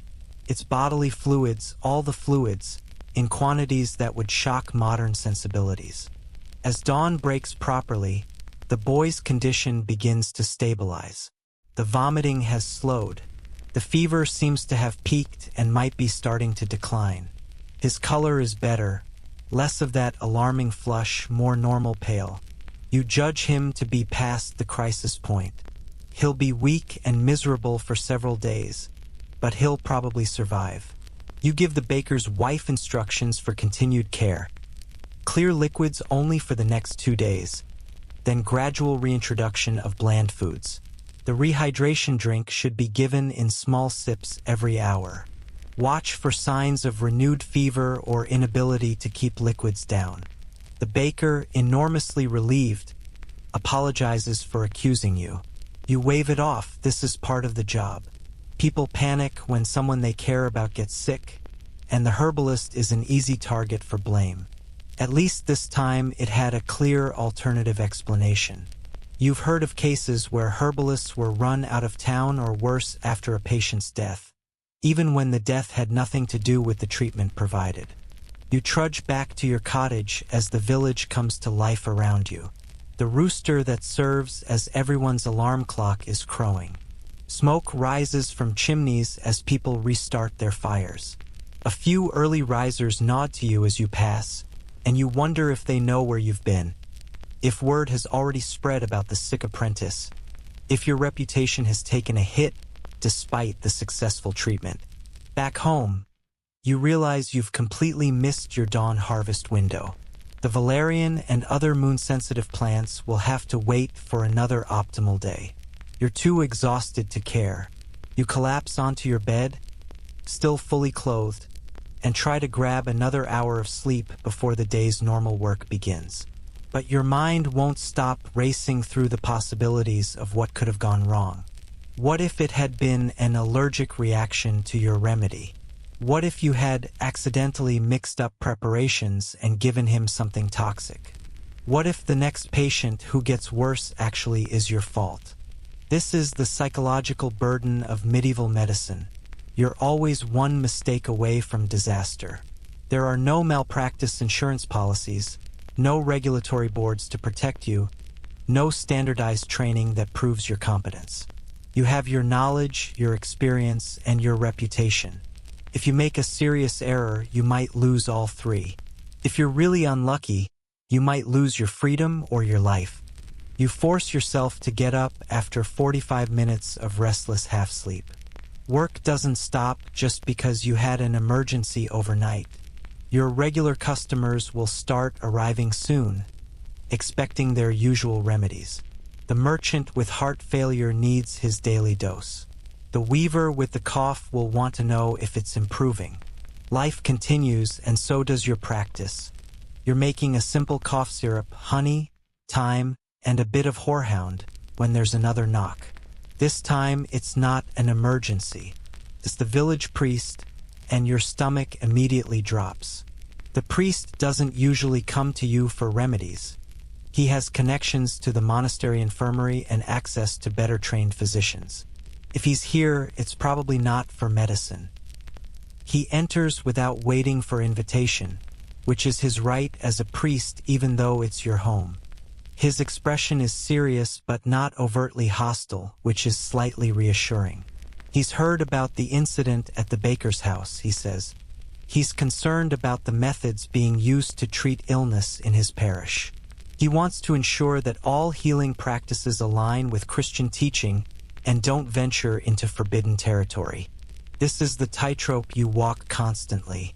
The Church has complicated views on herbalism and healing. On one hand, plants are God's creation, provided for human benefit.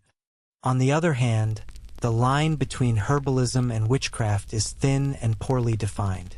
If you're too successful, people might suspect you're using demonic power. If you're not successful enough, they'll think you're incompetent. If you invoke spiritual assistance in your healing, you might be accused of practicing magic. If you don't invoke spiritual assistance, you might be accused of impiety. You explain carefully that your practice is based on traditional knowledge passed down through generations, on the study of reputable texts, and on observation of God's natural order. You mention the doctrine of signatures, always a safe reference because it ties directly into divine creation. You emphasize that you always recommend prayer alongside treatment and that you defer to the Church's authority in all matters. You're walking a careful line between asserting your competence and demonstrating appropriate humility. The priest seems satisfied, or at least not immediately alarmed. He gives you a brief lecture about the dangers of presuming to understand God's will in matters of illness and health, reminds you that suffering is sometimes divine punishment that shouldn't be circumvented, and leaves. You exhale slowly after he's gone. That could have gone much worse. The Church has burned herbalists before, particularly women, on suspicion of witchcraft. The fact that you're still practicing means you've been careful about maintaining appearances and avoiding anything that could be construed as demonic. The morning continues with a steady stream of regular customers. Each one represents a balancing act, providing treatment that's effective enough to maintain your reputation, avoiding anything so dramatic that it attracts negative attention, charging enough to live on but not so much that you're accused of profiteering from suffering. It's exhausting even when the actual medical work isn't difficult. A woman arrives asking for a love potion, which is absolutely not something you provide because that's actual witchcraft territory. You redirect her to a charm that's really just a nice-smelling sachet of lavender and rose petals, which will make her smell pleasant but has no magical properties whatsoever. She seems satisfied, pays you a few coins, and leaves. You've just avoided a potential witchcraft accusation while still making a sale. This is the kind of tactical thinking that keeps you alive. Another customer, the tanner from down the road, comes in with a complaint that makes you suppress a sigh. He's got a mysterious pain in his side that moves around and changes character depending on his mood. This is what medieval medicine calls a wandering pain, and what modern medicine might recognize as health anxiety or somatic symptoms of stress. There's nothing physically wrong with him, but he genuinely feels pain, and he wants you to fix it. You prepare what amounts to an elaborate placebo, a tea blend of chamomile for calming, a bit of valerian for relaxation, and some peppermint for digestive comfort. You tell him it's a special preparation for wandering pains, that he needs to drink it 3 times daily while reciting a prayer for healing. The prayer is the key, It gives the treatment spiritual weight while also engaging his belief system. The ritual of preparing and drinking the tea 3 times daily provides structure and routine. Will it cure his wandering pain? No, because there's nothing physical to cure. Will it make him feel better? Quite possibly, because belief is powerful. This is the reality of medieval medical practice. A significant portion of your work is managing psychological and social issues rather than purely physical ailments. People come to you because they're stressed, anxious, scared, lonely, or simply needing someone to acknowledge their suffering. The herbs you give them might help, but often the real medicine is the listening, the ritual, and the sense that someone is taking their problems seriously. The afternoon brings you back to genuine physical medicine. A farm worker has gotten a deep laceration on his forearm from a scythe blade. The wound is dirty, gaping, and definitely going to become infected if not properly treated. This is your specialty, wound care. You clean the wound first with wine. The alcohol has antibacterial properties, though you're using it because empirical observation shows that wine-cleaned wounds heal better than water-cleaned wounds. The patient grits his teeth as the alcohol burns the raw tissue. Next, you apply a poultice of yarrow and honey. The yarrow is astringent and helps stop bleeding. The honey, and this is one of the genuinely brilliant aspects of medieval medicine, is naturally antibacterial and creates a barrier against infection. You pack the wound carefully, bind it with clean linen strips, and give the patient strict instructions. Change the dressing daily, keep it clean, watch for signs of infection like red streaks, heat, or pus. If those appear, come back immediately. You also give him a tetanus warning, though you don't call it that. You tell him that deep wounds from dirty blades sometimes cause lockjaw, a condition where the jaw muscles seize up and the patient often dies. There's nothing you can do to prevent it except keep the wound clean and hope. Medieval medicine has no concept of bacteria or viruses, no understanding of why lockjaw happens or how to prevent it. You just know that it's a risk with this type of injury, and the patient should be aware. The man pays you with a promise of labor. He'll help you dig new garden beds next week. This is perfectly acceptable payment, and honestly more useful than coins. Your garden constantly needs expansion and maintenance, and you're not getting any younger. Having strong laborers willing to trade work for medical care is how you manage the physical demands of your profession. As evening approaches, you realize you haven't eaten a proper meal all day. You've had some bread, a bit of cheese, and you've been drinking water between customers, but you've been running on fumes since that pre-dawn emergency. You need to eat something substantial and get actual rest, but there's still evening preparation work calling to you. The merchant's foxglove dose needs to be prepared for tomorrow. Tinctures need shaking. The wound care supplies need restocking since you used significant amounts today. The fire needs banking. The cottage needs tidying enough that you can work tomorrow. It never ends. You make yourself a bowl of pottage, basically vegetable stew made from whatever's available, and eat it mechanically while standing at your work table. It's not good, but it's food. It'll keep you alive to work another day, which is really all that matters. The day finally winds down. You've handled an emergency, placated the church, treated genuine injuries, managed anxious patients, and maintained your practice's reputation. You've balanced purging and prayer, poison and placebo, tradition and improvisation. Tomorrow you'll do it all again, navigating the impossible demands of being a medieval herbalist who's expected to heal the sick while using tools that barely work and knowledge that's half wrong.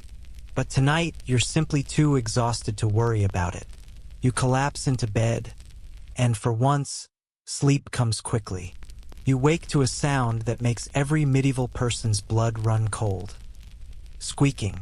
Not the occasional mouse in the rafters that you've made peace with, but multiple high-pitched voices coming from the direction of your storage area. You light your candle with shaking hands and creep toward the corner where you keep your dried herbs, and your worst fears are confirmed. Rats. At least 3 of them, maybe more, tearing into your carefully stored medicinal plants like they're at an all-you-can-eat buffet. This is a catastrophe, not just because rats are disgusting, though they absolutely are, but because you've just lost potentially weeks' worth of harvest and preparation. That bundle of dried valerian root that took hours to dig, clean, and dry, the rats have shredded it. Your carefully preserved comfort leaves, contaminated with rat droppings. A significant portion of your winter stores have just been rendered useless, and winter is coming on fast. Once the ground freezes, you won't be able to harvest roots. Once the frost kills the above-ground plants, you won't have fresh material.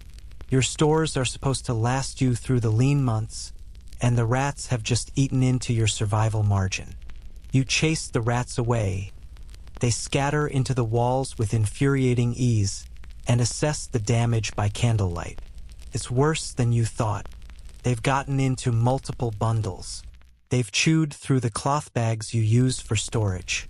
They've contaminated far more than they've actually eaten because everything they've touched now carries the risk of disease. You'll have to throw away anything that shows signs of rat contact, which is basically everything on the lower two shelves. The irony isn't lost on you. You're growing some of the most toxic plants known to humanity in your garden. Plants that could kill a person with a few leaves, and rats are destroying your inventory with impunity. Rats seem to have an uncanny ability to avoid the truly dangerous plants and focus on the useful ones. They're not eating your monkshood or hemlock. They're destroying your feverfew and chamomile. It's like they know which plants you actually need. You spend the pre-dawn hours cleaning up rat damage, salvaging what you can, and trying to prevent further incursions. Medieval pest control is primitive at best.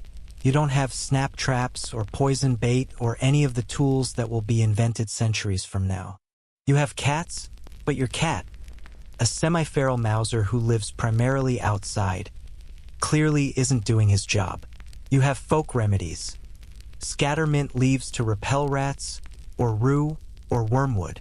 Whether these work is debatable, but you're desperate enough to try anything.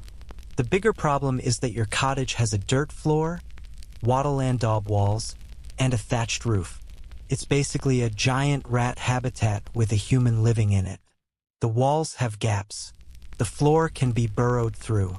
The roof provides perfect nesting material. Short of rebuilding your entire home with stone and proper mortar, which you absolutely cannot afford, you're stuck in an eternal battle with rodents who want to eat your inventory. This rat problem extends to your garden too. You go outside at first light to check on your outdoor plants and find evidence of recent rodent activity there as well. Something has been digging around your opium poppies, probably going after the seeds. Your carefully tended bed of elecampane root has been partially excavated. Worse, there are signs that rabbits or deer have been browsing your feverfew and possibly your St. John's wort. Defending a medieval garden from pests is a full-time job in itself. You don't have fencing that would keep out rabbits. You don't have netting fine enough to exclude insects. You don't have modern pesticides or herbicides. What you have is constant vigilance, manual removal of pests when you catch them, and the hope that enough plants survive to meet your needs. Some herbalists maintain dogs to chase off larger animals, but dogs require feeding and care, and you're barely managing to feed yourself. The morning brings a new pest problem, human ones. You spot the Cooper's teenage son sneaking around the back of your garden, clearly looking to steal something. This happens more often than you'd like. People think because you're growing medicinal plants, they can just help themselves. They don't understand or don't care that you need to carefully manage your inventory, that random harvesting by untrained hands can damage plants, and that some of what you grow is dangerous if taken incorrectly. You chase the boy off with a shouted warning, but you know he'll be back or someone else will. The problem is that there's no real concept of property enforcement in medieval village life beyond social pressure. You can't call the police because there are no police. You can't put up a fence because fencing materials are expensive and fences can be climbed anyway. Your best defense is reputation. If people think you're slightly scary, slightly connected to forces they don't want to mess with, they're more likely to leave your garden alone. This is another reason herbalists walk the line between respectable healer and mysterious outsider. Back to the immediate crisis. You need to replace your rat-damaged stores, which means emergency harvesting and preservation work on top of your regular duties. You spend the morning gathering plants that are past their prime harvesting time but are still usable. Some feverfew that's a bit too mature. Chamomile flowers that are starting to go to seed. Anything that can be salvaged and dried needs to be collected now, even if the quality isn't optimal. While you're working in the garden, you spot another problem that's been developing: fungal infection on some of your plants. There's a white powdery substance on your bergamot leaves, powdery mildew, though you don't have that term. You just know it as the white death that can spread through a garden and destroy entire crops if not controlled. Medieval fungus control is essentially non-existent. You can remove infected leaves, which you do, pulling them off and throwing them far from the garden. You can try spacing plants better to improve air circulation, but your garden is already crowded because you need maximum production from limited space. Some herbalists swear by watering plants with garlic infusions or sulfur solutions to prevent fungal infections. You've tried this with mixed results. The real solution would be modern fungicides, but those don't exist, so you're stuck with manual removal and prayer. If the infection spreads to your more valuable plants, your digitalis or opium poppies, you'll have a serious problem. Your herb garden also requires constant management of beneficial insects versus harmful ones. You need bees for pollination, which means maintaining flowering plants throughout the growing season. You need some predatory insects like ladybugs to eat aphids, but you also have caterpillars destroying leaves, beetles boring into stems, and various other pests that treat your garden as their personal salad bar. Medieval integrated pest management is basically hope the good bugs eat the bad bugs and manually squish anything that gets out of hand. You're hand-picking aphids off your feverfew plants. Tedious, endless work. When you notice your bee situation is less than ideal, you maintain a couple of woven straw bee skeps near the garden because bees are essential for pollination and because honey is valuable for medicine. But one of your skeps seems quieter than it should be. You approach carefully. Medieval beekeeping is wear thick clothes and hope for the best, and discover the colony is struggling. Possibly disease, possibly starvation, possibly just the mysterious forces that cause bee colonies to fail. This is a problem because bees are expensive to replace. You either need to catch a wild swarm, which is unpredictable, or buy a colony from another beekeeper, which costs money you don't have after the rat damage to your stores. Plus, without adequate bees, your garden's productivity will drop next season, which means less medicine, which means less income. It's a cascading failure scenario that every medieval gardener fears. Historians still argue whether medieval agricultural practices were sustainable or whether they were slowly degrading soil fertility and ecosystem health. From your perspective on the ground, sustainability isn't really a concept. You're just trying to survive each season. If your garden's productivity drops, you push it harder. More manure, tighter planting, aggressive harvesting. The idea of giving land rest or rotating crops is something wealthy landowners can afford. You're working a small plot intensively because you have no choice. You're dealing with the bee situation when another disaster strikes. Your neighbor's pig has broken through the flimsy barrier between properties and is rooting enthusiastically through your garden. Pigs are phenomenally destructive. This animal has already destroyed a section of your lovage, torn up part of your marshmallow bed, and is heading toward your more valuable plants with single-minded pig determination.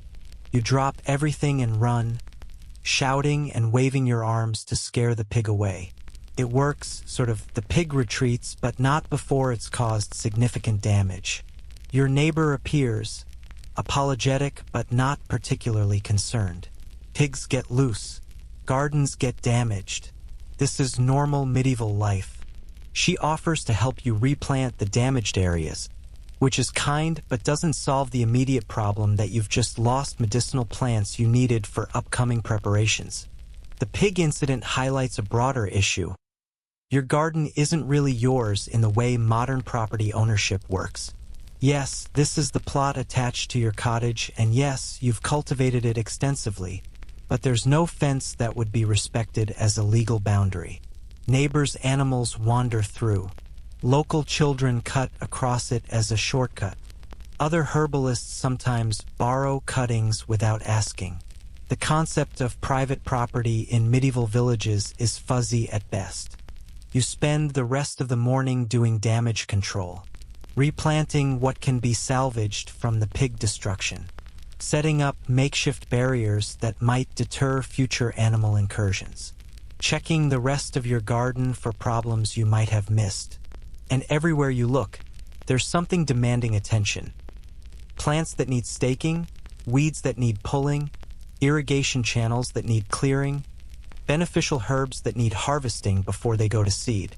The garden also needs constant fertilization, which means managing your compost system and occasionally spreading human and animal manure. Medieval gardening is deeply connected to waste management.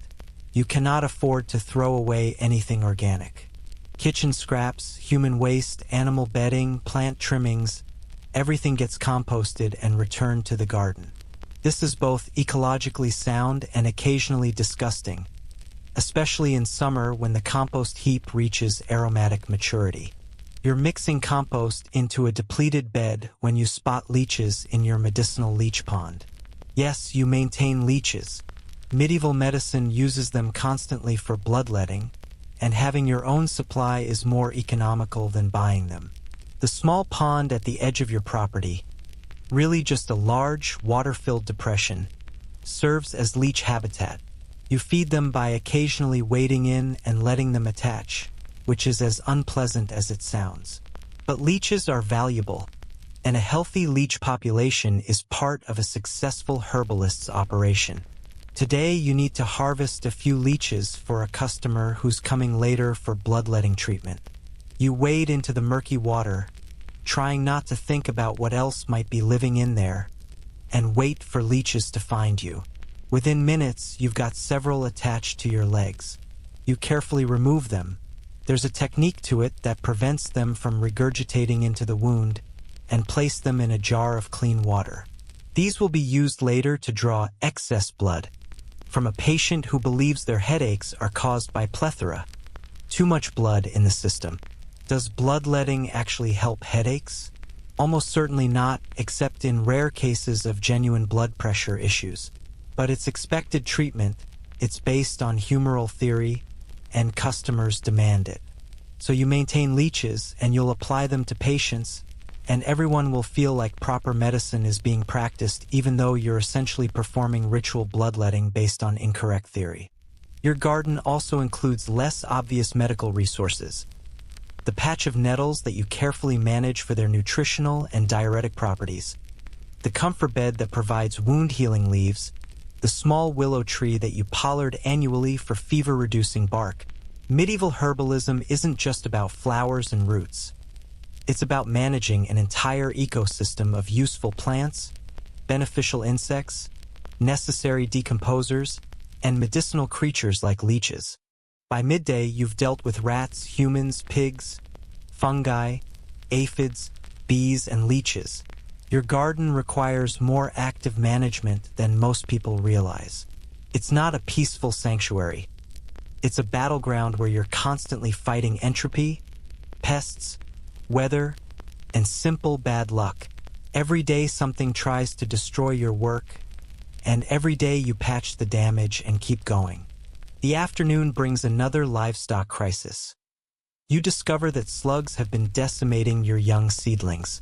Slugs are particularly problematic because they come out at night when you're not watching and can destroy an entire bed of seedlings in a few hours. Medieval slug control is limited to hand-picking them off plants, which you do now, tossing dozens of the slimy creatures as far from your garden as possible. They'll probably crawl back, but at least it gives your seedlings a fighting chance. You also need to manage beneficial relationships in your garden. That patch of borage near your bee skeps? You planted it deliberately because bees love borage and it helps keep them healthy. The marigolds scattered throughout your beds? They supposedly repel some pests while attracting beneficial insects. The tansy border around your garden? Folk wisdom says it deters ants and flies. Whether any of this actually works is unclear, but you're combining every piece of traditional knowledge you've got in an effort to maintain a productive garden. As the sun sets, you survey your domain. A small plot of intensively managed land that's under constant assault from pests, diseases, weather, animals, and entropy itself. This garden is your livelihood, your pharmacy, your laboratory, and your constant source of stress. Without it, you can't practice your profession. Without it, you can't survive. And every day brings new threats to its productivity. You head inside to deal with the indoor portion of your pest management, setting out fresh herbs that supposedly repel rats, checking that all your storage containers are as secure as possible, and accepting that you'll probably wake up to more squeaking and more damage tomorrow. Medieval life is a constant struggle against forces that want to destroy your work, and today has been a particularly vivid reminder of that reality. At least the leeches are healthy. That's something. The first frost comes in early November, and it's a disaster wrapped in a beautiful crystalline coating. You wake to find your garden transformed into a glittering landscape of ice-covered plants, which would be lovely if it didn't mean that half of your remaining fresh herbs just died overnight. The tender annuals, your basil, your borage, your nasturtiums, are blackened and wilted, their cell walls ruptured by ice crystals. Even some of the hardier perennials look damaged. This is the moment every herbalist dreads. The transition from fresh growing season to complete dependence on stored supplies. You rush outside in the pre-dawn cold, your breath misting in the air, to salvage what you can. Some plants can be harvested even after frost. In fact, some are better for it. Your kale has actually sweetened up. The parsnips in your root bed will be more flavorful now. But the medicinal herbs you needed to harvest yesterday, they're gone. That patch of late-season feverfew you were counting on to replace your rat-damaged stores? Blackened mush. The calendula that was still producing flowers? Dead. You've just lost weeks of potential harvest in a single cold night. The frost also means you need to urgently complete your preservation work. Anything still growing that might survive a few more weeks needs to be harvested now, processed immediately, and stored properly. You spend the morning in a frantic harvest, digging roots before the ground freezes solid, cutting woody stems from perennial herbs, gathering the last seeds from plants that have gone to flower. Your hands are numb despite the rough wool gloves you're wearing. Your back screams in protest at the constant bending and digging. But this is survival. If you don't harvest and preserve enough now, you'll run out of medicines in February. And then what? Root vegetables and medicinal roots need special storage. You can't just pile them in a corner, they'll rot. You need to store them in conditions that are cool but not freezing, humid but not wet, dark but accessible. Your solution is a small root cellar, basically a hole in the ground covered with boards and earth, where you layer roots in sand. Carrots, parsnips, burdock root, elecampane, valerian, all carefully packed in damp sand to keep them from drying out or freezing. Getting the moisture level right is critical. Too wet and they mold. Too dry and they shrivel. You're aiming for damp sand that barely clumps, which is more art than science. Your drying operation goes into overdrive. Every available surface in your cottage is covered with herbs. You've got bundles hanging from every rafter, creating a dense canopy of drying plants overhead. You've laid out leaves and flowers on cloth sheets spread across your work table, your bed, even parts of the floor. The cottage smells overwhelmingly herbal, a mixture of mint, lavender, sage, time, and a dozen other scents competing for dominance.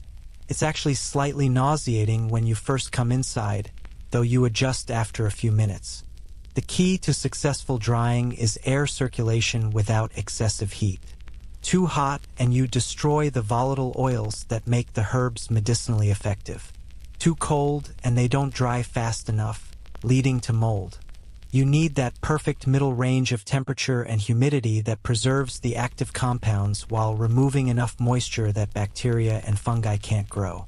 You achieve this by hanging herbs in loose bundles, never too dense, in your cottage's upper reaches where warm air from the fire accumulates but doesn't get so hot it cooks anything. Some herbs require special preservation techniques. Your opium poppy pods need to be dried quickly before the alkaloids degrade. Your digitalis leaves need to be dried in darkness to preserve their potency. Certain aromatic herbs like rosemary and thyme dry better on screens rather than hung in bundles. You're juggling multiple preservation methods simultaneously, each with its own requirements and failure modes. And then there's the mold problem. Even with good air circulation, some of your drying herbs develop fuzzy patches of mold. This is catastrophic because moldy herbs aren't just ineffective, they're potentially dangerous.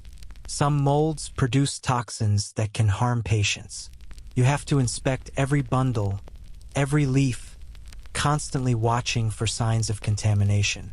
When you find mold, the entire affected bundle goes in the fire. You can't afford to take risks with contaminated medicine.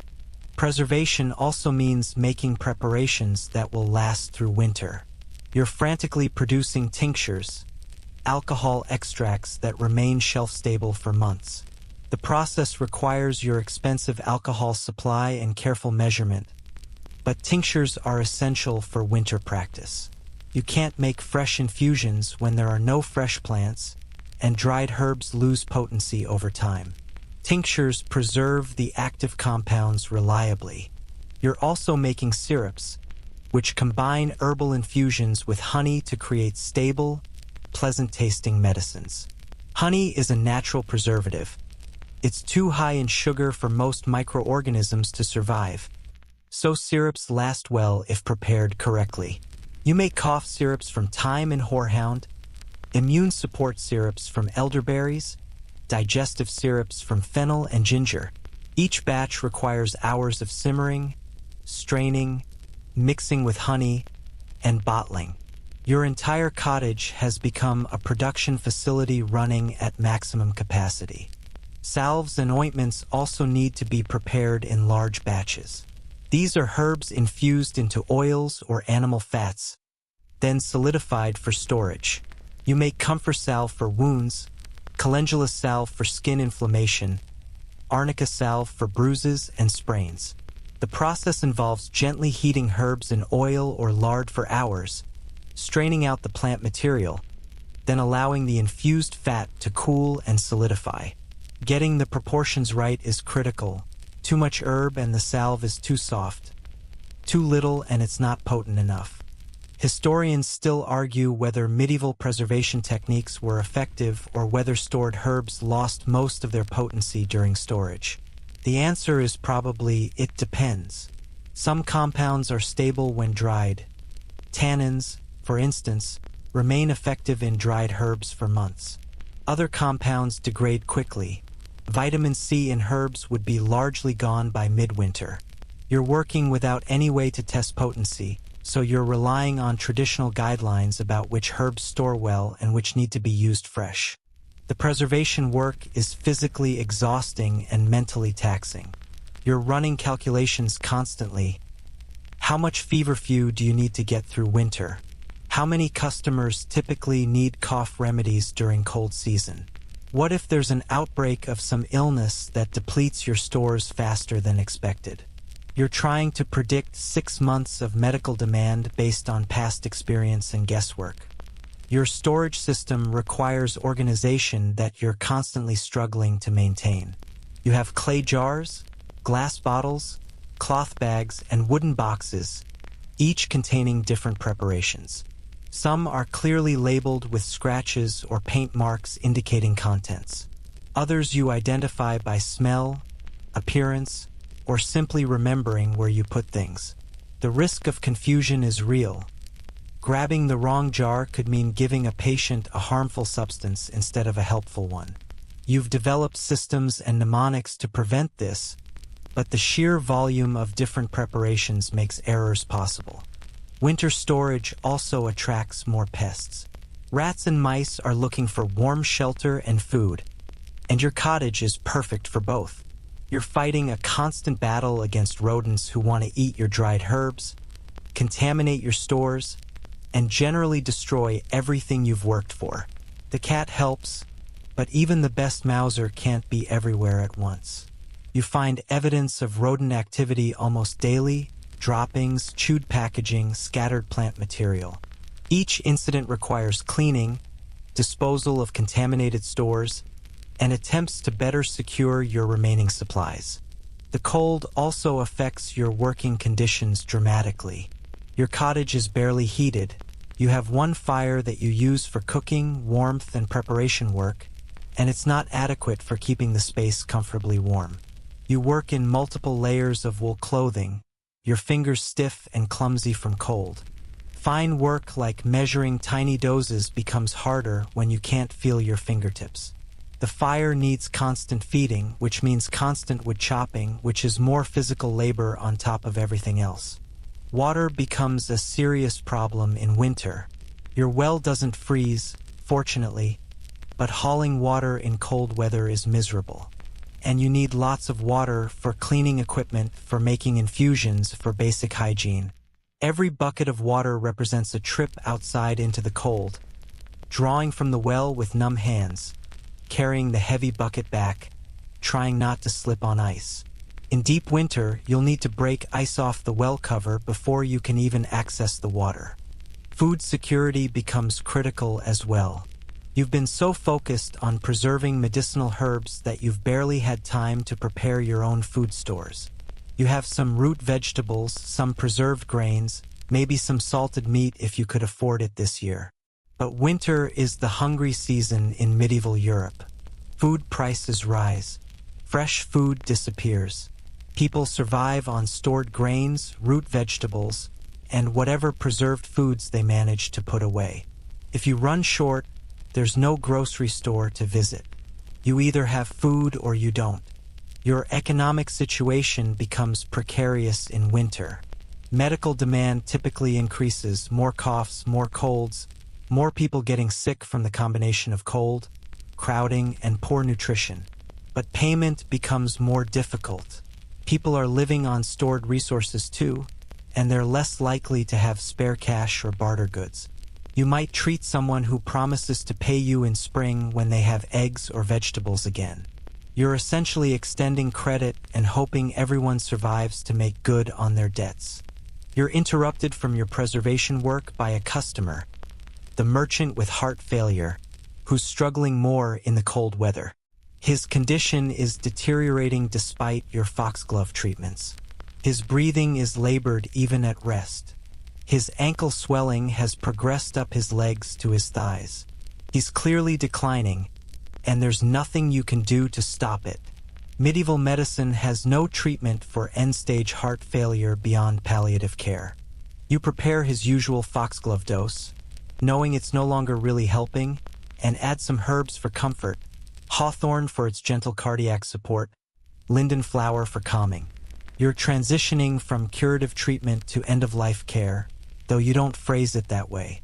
You tell him the herbs will help him rest, will ease his breathing, will provide comfort.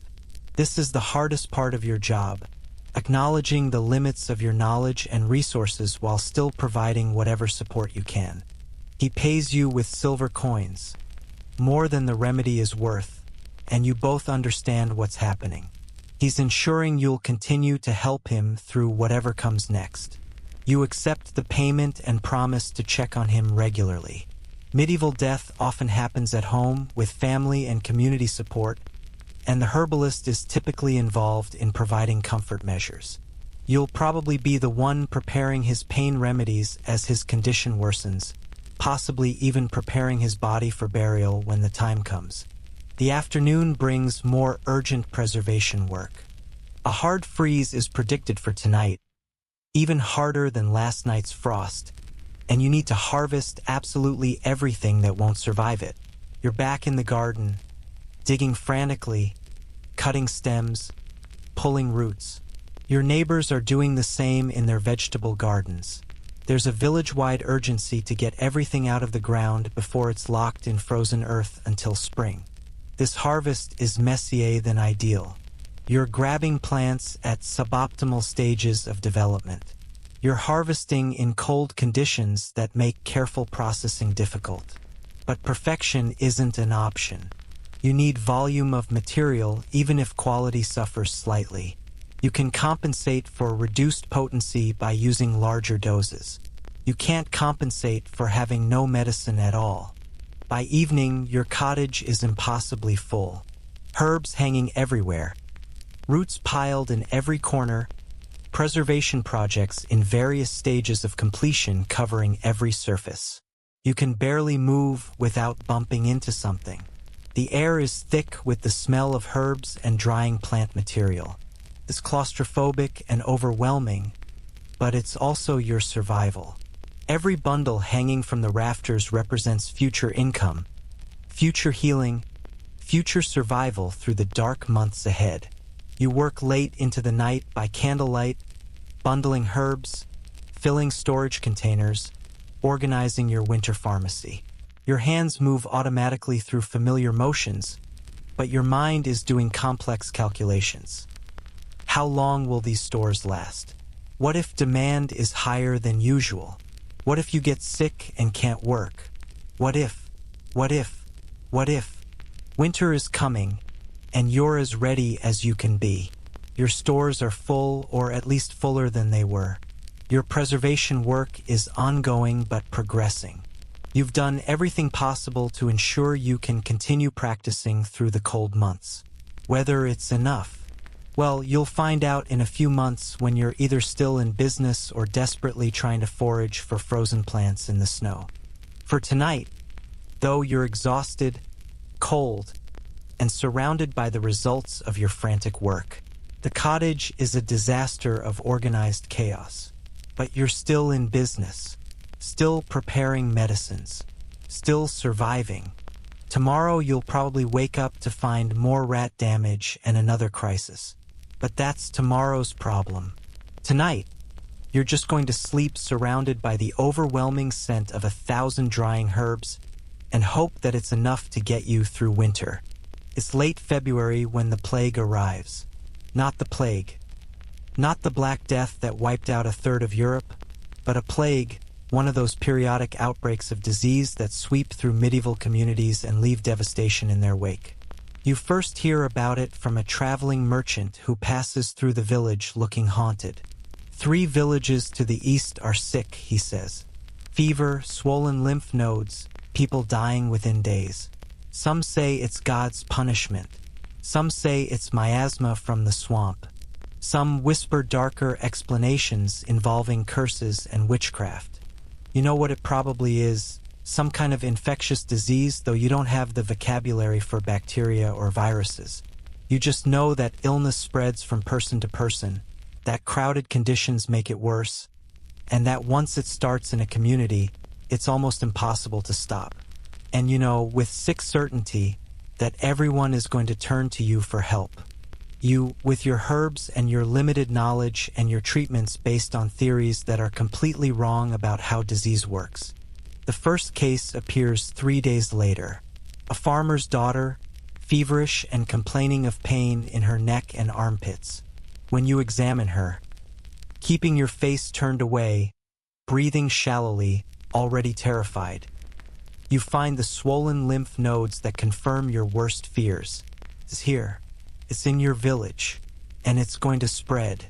You prepare what you can. Immune support herbs like echinacea and elderberry, fever reducers like willow bark, antibacterial poultices for the swollen nodes. You know, deep in your gut, that none of this is going to be enough. Medieval medicine has no effective treatment for bacterial infections. Your herbs might provide symptomatic relief, reduce fever, ease pain, but they can't cure the underlying disease. People are going to die, and there's nothing you can really do to stop it. The girl's family isolates her in a room away from the other children, which is actually the right instinct even if they don't understand why. You visit daily, bringing your remedies, offering what comfort you can. Her fever peaks and breaks in the pattern you've come to recognize as serious infection. The lymph nodes in her neck swell to the size of eggs. She develops a rash. Her breathing becomes labored. You're treating her with everything you know.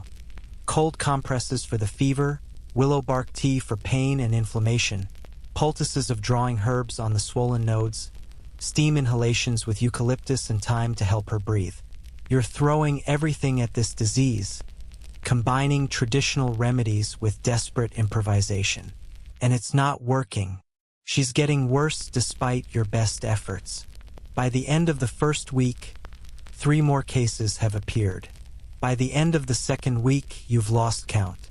The disease is spreading through the village like fire through dry thatch, jumping from household to household with terrifying speed. The pattern becomes grimly familiar. Fever, swollen lymph nodes, rash, progressive weakness, and in too many cases, death. Young and old are affected, though children and the elderly seem to die more quickly. Your winter stores are being depleted at an alarming rate. You're going through willow bark faster than you ever imagined possible. Your feverfew is nearly gone. Your immune support herbs are running dangerously low. You try to ration to prioritize the sickest patients, but everyone is desperate and everyone thinks their case deserves priority.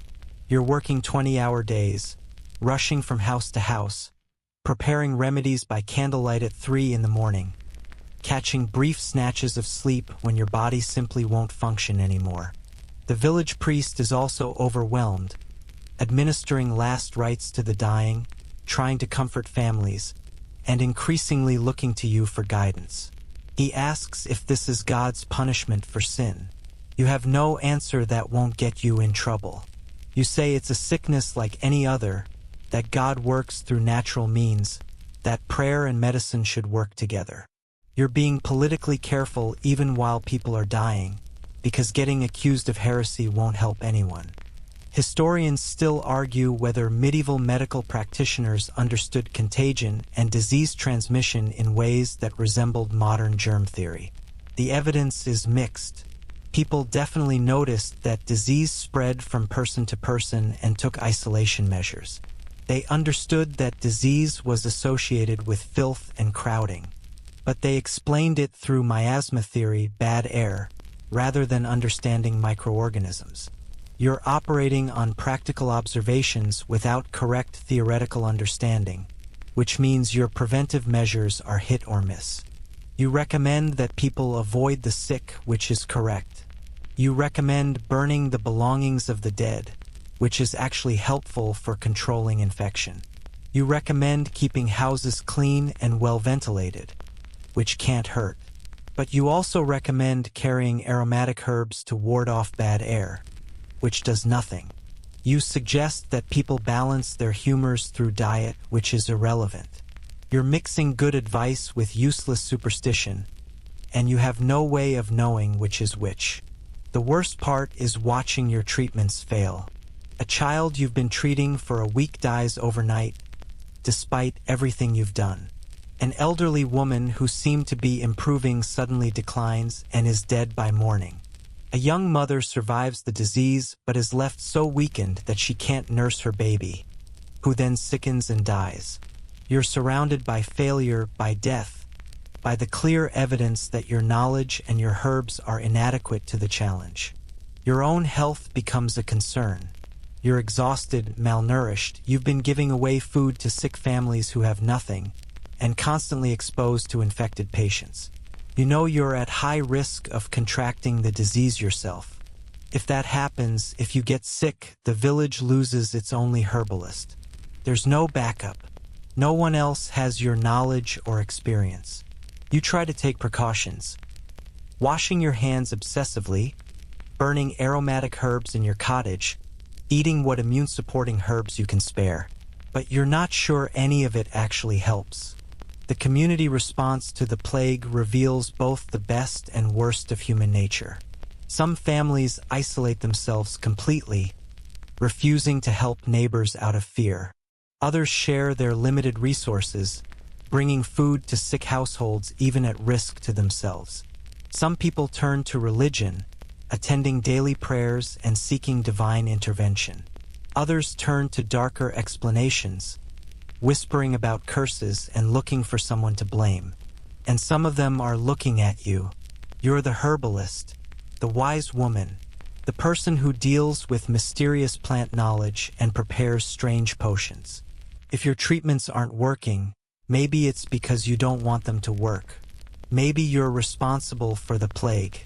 Maybe you're a witch. These suspicions haven't been voiced directly yet, but you feel them in the way some people look at you, in the conversations that stop when you enter a room. You're walking a knife's edge between being the village's only hope and being its scapegoat. The merchant with heart failure dies in early March. It's not the plague. His death is the inevitable conclusion of his chronic condition, but it happens during the outbreak and people notice. They count it as another death, another failure, more evidence that disease has overwhelmed the village. You prepare his body for burial, washing him with aromatic herbs according to tradition, and you feel the weight of all the deaths you've witnessed this winter. This man you've been treating for months, whose decline you've managed as best you could, is just one more loss in a season of losses. By mid-March, the outbreak begins to slow. New cases appear less frequently. Some patients who were severely ill begin to recover. The disease seems to be burning itself out, either because everyone susceptible has been infected or because seasonal changes are affecting transmission. You want to believe it's over, but you've heard enough stories to know that plagues can have second waves, that the disease might smolder in the community and flare up again when conditions are right. Your stores are devastated. You've used up almost everything you preserved so carefully last fall. Your willow bark is gone. Your immune herbs are depleted. Your pain-relieving preparations are running low. And spring is barely beginning. The ground is still frozen. Nothing is growing yet, and you won't be able to harvest fresh material for weeks at least. You're looking at a gap period where demand for medicines will remain high, but your ability to supply them is severely compromised. The economic impact on your practice is severe. Many of your customers have died. Others have no money to pay you. They've spent everything on food and fuel just to survive the winter. You've treated dozens of people on credit or for free because what else could you do? Let them die because they couldn't pay? But charity doesn't fill your storage jars or buy you food. You're facing potential destitution after working yourself to exhaustion for months. The psychological toll is worse than the economic one. You've watched people die despite your best efforts. You've seen children suffer through illnesses you couldn't cure. You've held the hands of dying patients and lied to them, telling them they'd be fine when you knew they wouldn't. You've faced your own inadequacy every single day. The confident herbalist who knew her craft has been replaced by someone who understands how little she actually knows, how limited medieval medicine really is, how powerless you are against serious disease. Sleep becomes difficult even when you finally have time for it. You lie awake replaying cases in your mind, wondering if you could have done something differently. Should you have used more of this herb, less of that one? Should you have tried a different preparation method? Was there some treatment you overlooked, some combination you didn't try? The rational part of your mind knows that most of these patients would have died regardless of treatment, that the disease was beyond medieval medicine's capability to cure. But the emotional part keeps asking, what if you'd been better? What if you'd known more? The village itself has changed. Houses stand empty where families died or fled. The social fabric is torn. Neighbor distrusts neighbor. Everyone's suspicious of who might still be harboring infection. The church is doing brisk business as people seek religious explanations and comfort. and everyone is traumatized by the winter's losses, by the constant presence of death, by the understanding that it could happen again at any time. You stand in your garden in late March, looking at the frozen ground that's just beginning to thaw at the edges. Nothing is growing yet. The plants are dormant, waiting for warmth and light that will come eventually, but not yet. Your shelves are nearly empty. Your energy is depleted. Your faith in your own abilities is shaken.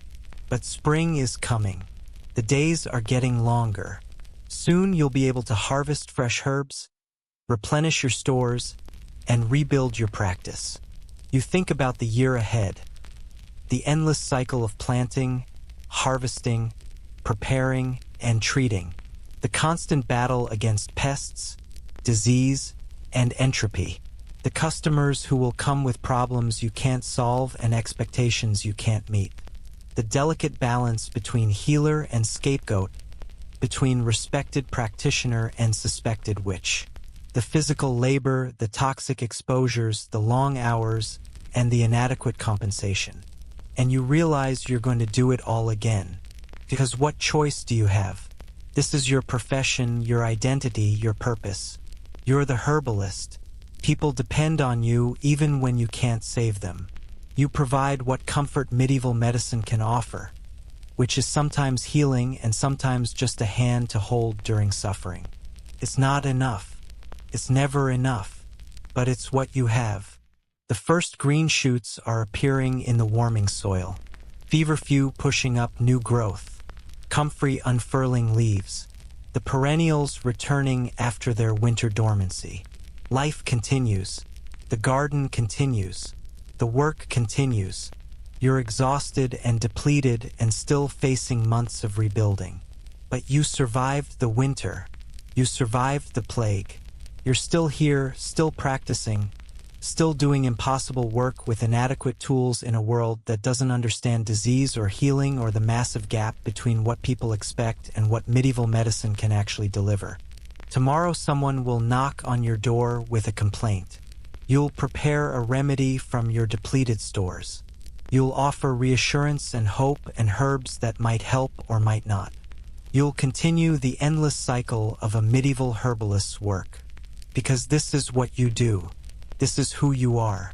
And despite everything, the failures, the deaths, the inadequacy, the constant struggle, you'll keep doing it. The garden is waking up. Spring is coming. And you, somehow, are still standing. As the light fades on this long journey through the herbalist's world, I want you to know something. You made it through. You survived a day, well, a year really, in a life that would have broken most of us before breakfast. The medieval herbalist lived in a world where a single mistake meant death, where your best efforts often weren't enough, where you were simultaneously essential and suspected. They worked with poisons daily, breathed toxic fumes, and carried the weight of their village's health on shoulders that must have felt impossibly tired. But they kept going. Day after day, season after season, they tended their dangerous gardens, prepared their medicines, and offered what help they could in a world that desperately needed it. They were scientists working with wrong theories, healers with limited tools, and ordinary people doing extraordinary things under impossible conditions. As you drift towards sleep now, let go of the weight of that medieval world. You don't have to dig frozen roots in the dark. You don't have to fight rats for your livelihood. You don't have to watch patients die from diseases you can't cure. You're safe, you're warm, and modern medicine is just a phone call away. The herbalist's garden is quiet now, sleeping under the stars, waiting for dawn. And so should you be. Rest well, knowing that the struggles of the past are just stories now, fading into the peaceful darkness of sleep.